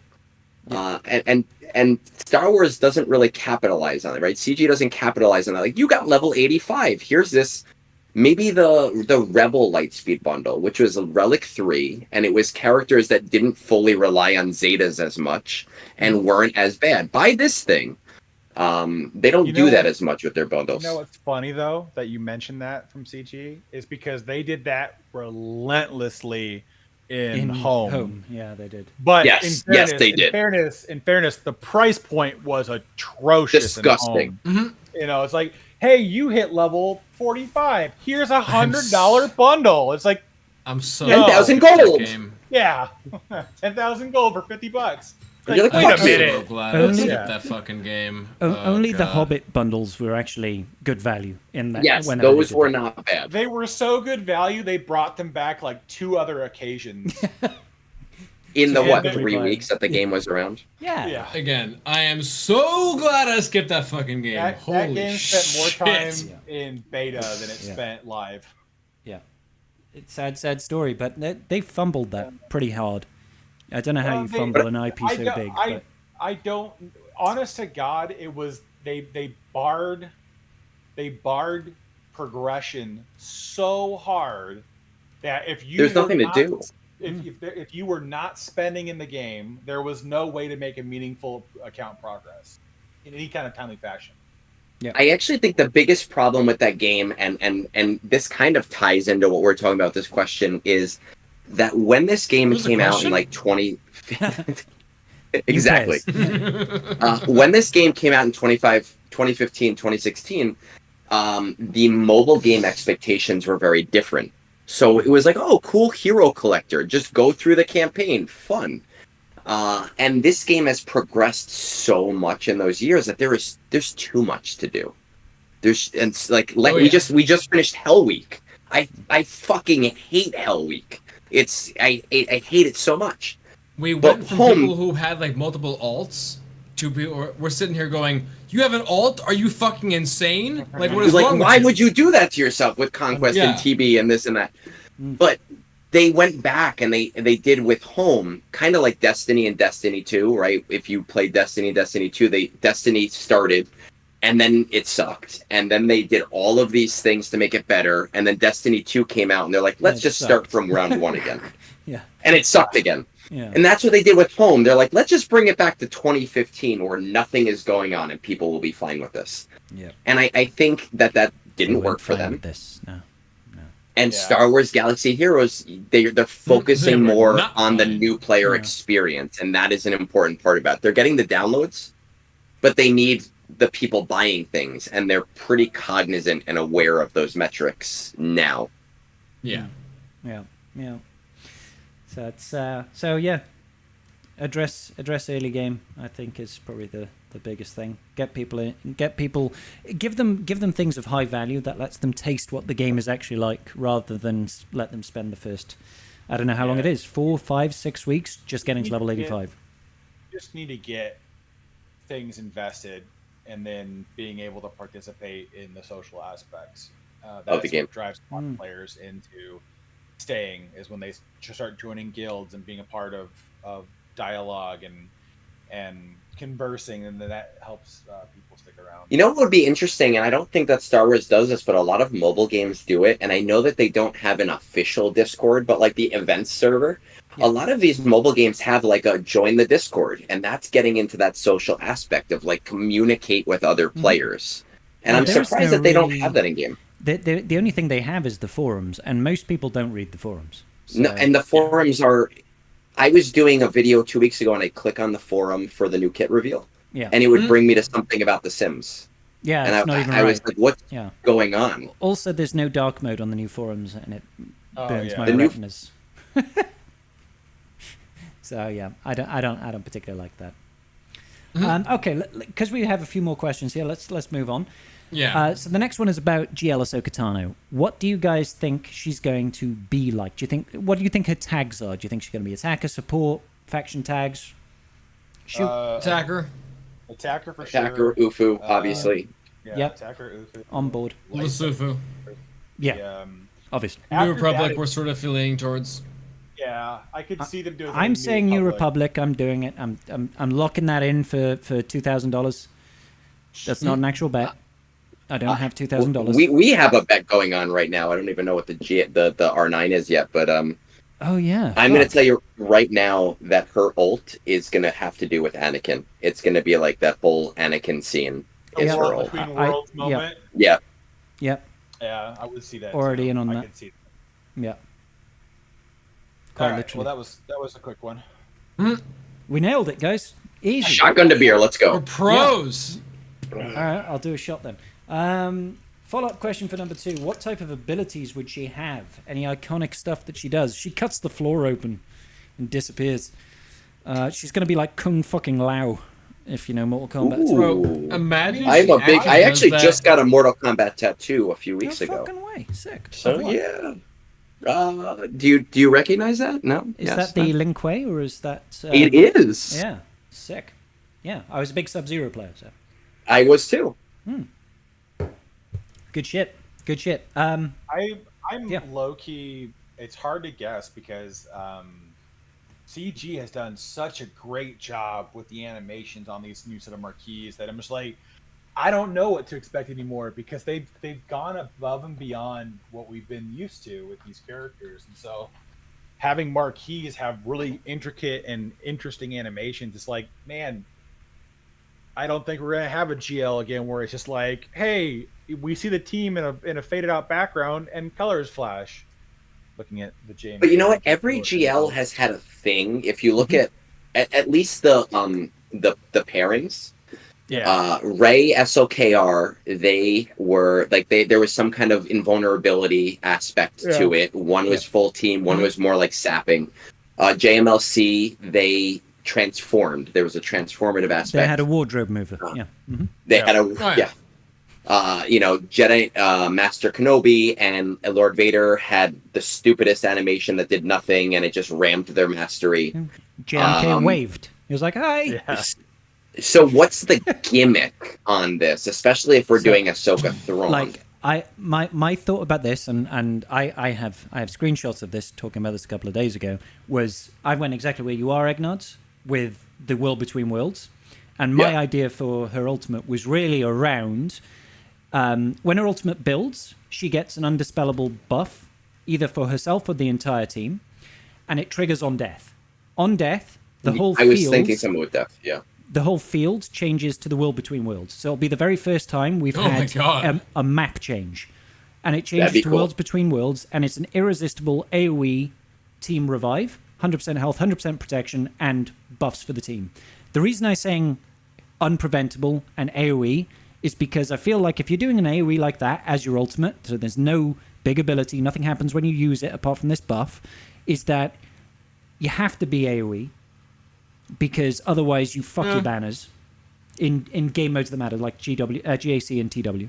And B, it has to be something that if you're going to revive, you're already losing the match, right? You're losing the match, so you need something that's going to turn the tide enough.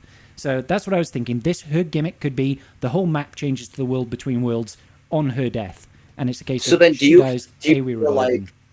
Yeah, go ahead. The one thing that I've noticed with every GL is like once their ult hits 100%, you want to use it right away. Yeah. Are you feeling like with Ahsoka, it's going to be more like, okay, I have the ult, but I have to time when I'm going to use it? Because that would be a first. No, I think it's a case of you have the ult, you use it, and it applies an undispellable buff to the whole team. After that. But it only that buff only triggers on her death. Because it's supposed to replicate after she lost to Balin. So like a backup plan. Exactly. For the squad, but a slightly different. Yeah, and it's undispellable. So it just so then your goal as an enemy, someone fighting them, then would be to take her out first before anyone else, so that you wouldn't have to worry about like the resurrection. Yeah, exactly, and whatever buffs come along with that. You know, it could be a case of revive the whole team and everybody gets 300% mastery or something stupid like that, or everybody attacks under protection, and we could shoot off 100 different things about what they could do, but obviously without knowing any of her other abilities, we don't know how this is going to interact. So, but it would be a really interesting mechanic if if it was an unresistible resurrection like zombies, so like no matter what, everyone revives, but only the characters that revive get buffs, right? Yes. Because then you have like an interesting game mechanic where it's like you do have to kill her first, and if you don't, you're fucked. Yeah, exactly, and it makes you question then if we're thinking about who the team could theoretically be. Like Sabine to me doesn't strike me as a tank. Ezra could potentially actually be a tank because I wouldn't say he was massively offensive. But he wasn't. He could be a support. He could well be a support, and Hu Yang doesn't strike me as a tank either. General Syndulla, if she's even part of the team, I don't know. None of them particularly feel like a tank character. So I mean, maybe it is a case of either there's like stealth or there's how else would we do that? You don't need a tank. I mean, you think CLS doesn't have a tank? CLS doesn't need a tank. Yeah, no. Well, what I'm saying is like, do you literally leave her out in the open, or do you have to try and fight around that? Do they try and make the team more difficult to target her down first? They could get around that with stealth, I guess. But then again, there's GLs that dispel stealth all the time. So, like Jabba, for example, JMK when he's in ult and stuff like that. But hey, that's just my thoughts. We create a new ability called Force Cloak, and then that doesn't not the same as stealth. Yeah. So, I know I just kind of like went off on a tangent there, but I was thinking about this quite heavily over the weekend. So. I've been doing that all afternoon. Tangent on this podcast? I know. What? For shame. We don't do that here. No. We are exactly. Always you think about Star Wars when you're not playing the game? Do you think about this game when you're not all I do is think about this game, god damn it. Yeah. You know, it's funny when I go on Meathead streams and people ask about Star Wars. They're like, "Oh my God, Egnard's here. What do you think about this?" And I go, "Fuck you. We're not talking Star Wars." Meathead is space mining, and I want to watch him space mine right now. Yeah, I want to mine some space. No, wait a minute. I want to space some mines. Yeah.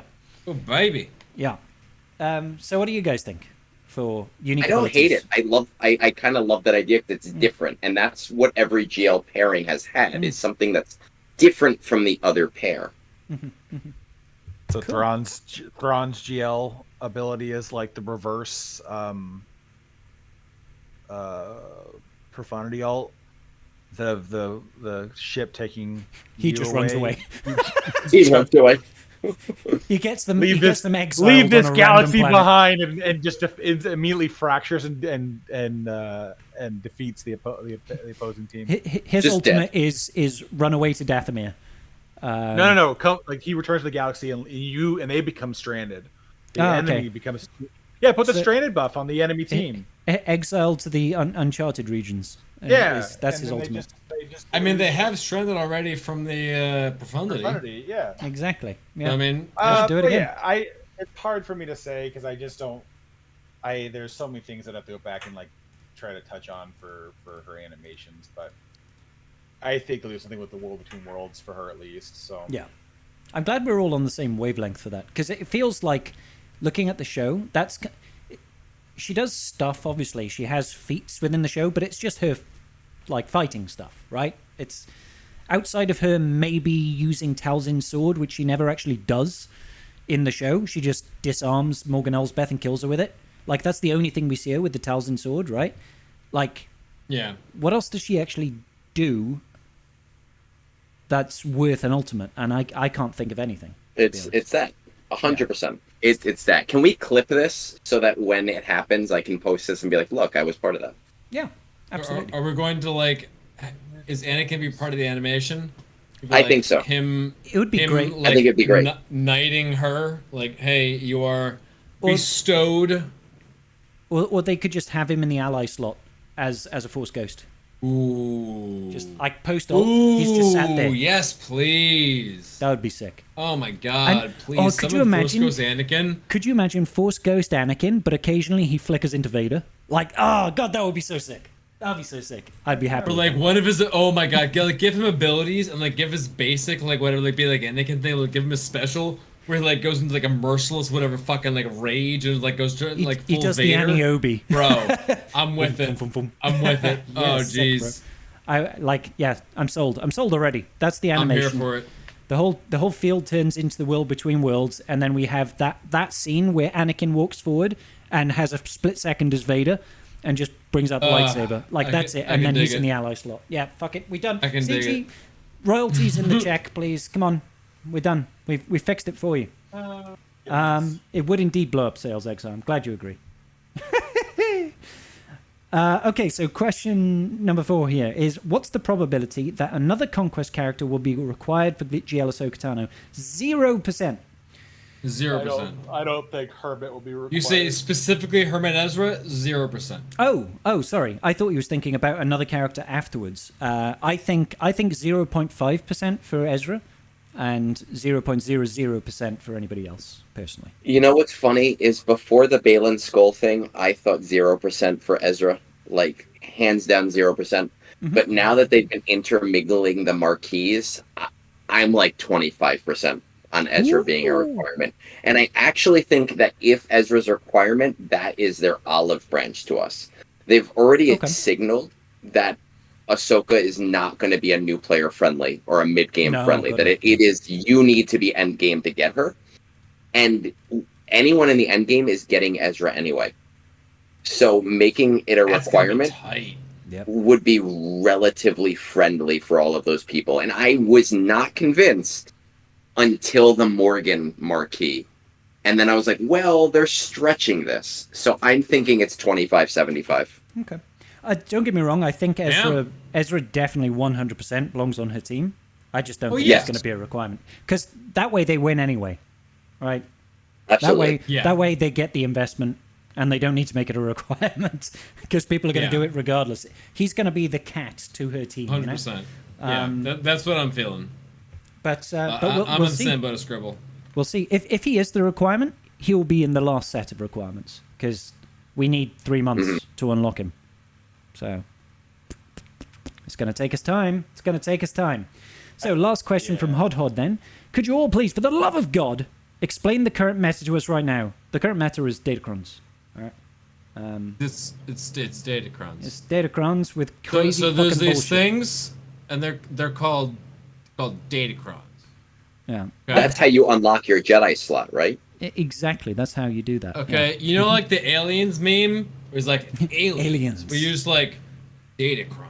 Yeah. Which has actually apparently been confirmed as the inspiration for the mod guy in, you know, the mod guy who's like, that's actually based on that meme of aliens.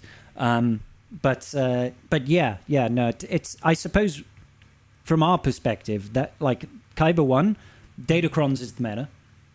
Everywhere else, low defense is the meta. Save everything for offense and win on efficiency. That's the meta. Realistically speaking, it's just the way I would phrase this is that the meta right now is nuts. Not really. I mean, Datacrons are making it annoying, right? That never helps the situation. But and this is the same point I think we bring up almost every podcast is that GAC hasn't been adjusted in so long that you're allowed to power condense a lot of high-end teams, especially towards the top end of Kyber 1 and even into Kyber 2, to where there's no consequences for breaking down your Imperial Troopers, Bad Batch, CLS, you know, all these other like, you know, B plus A tier teams that you can now disintegrate into with your GLs, and then you can really take full advantage of how nutty some of these Datacrons are, because otherwise you wouldn't do it. There, you know, if that support cron didn't exist, you wouldn't be putting Bad Batch Echo with Queen Amidala and things of that nature. So I think right now it's just that there is so little going on in GAC and TW that would require you to not power condense your teams and to separate them and to have as many options available is what's leading to this meta being just kind of extra crazy, because now you're able to go, I want to really exploit XYZ.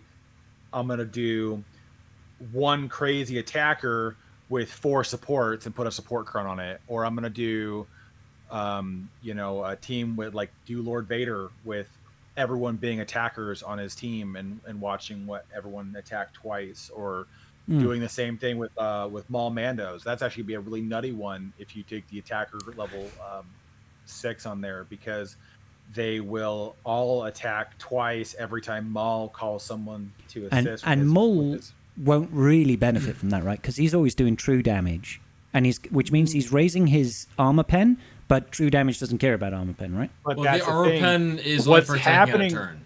No, Maul has a very unique interaction that is overlooked right now. Okay. Maul will call himself to basic on his turn. Oh, and then he's going to crit and raise his offense. But he's also going to gain stacks of seeding range. Yeah. Oh, holy shit! I didn't think about that. Oh, fuck, that's cool.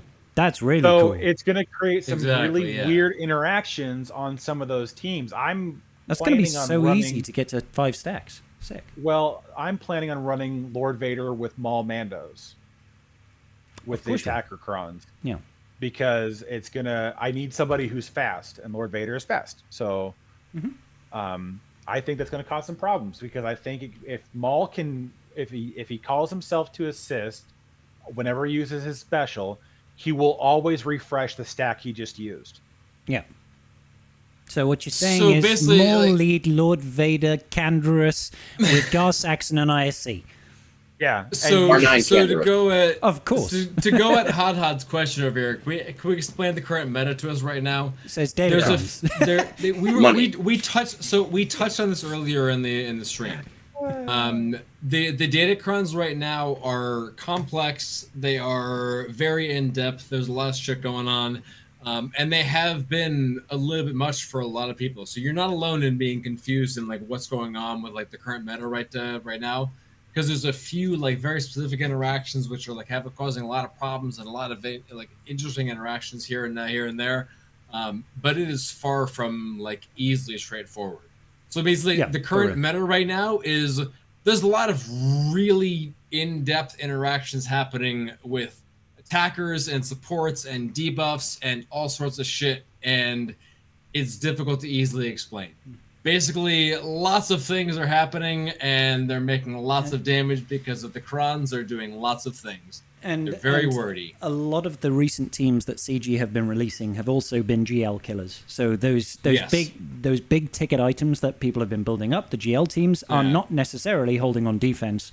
So what do you actually put on defense that actually gets holds? It's a weird place to be. It's a weird fucking place to be. But fun. Without I still enjoy it. I will be honest. But hey. Okay, so H1NT, this is the last question of the evening, ladies and gentlemen. Super interesting chat about R9 JML. Let me was that a chat? That was something. He's in Kyber 1. He's got 11 R9s, and JML is R7. I mean, okay. I would rather get Malgus to R9 than old Luke. You should do that. You should relic 9 your Malgus. Absolutely do that. Speaking as an individual that has an R7 Malgus and R9 JML, while being hands cuffed and tortured by Wolf. Thanks for the intensity. Oh, well, he appreciated. There wasn't really a question. He was just saying, I've got an R7 JML and an R9 Malgus. Hey, all right. So as Egnards can attest to, I am capable of arguing a position, even if I do not hold that position myself. You know, like we were talking earlier about a position about the Great Mothers, the Great Mothers, legendary versus a Marquee and everything.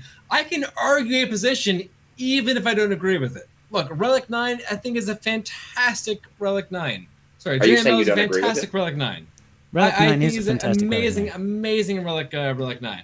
I'm saying for my position, I put him on the bench. Sure.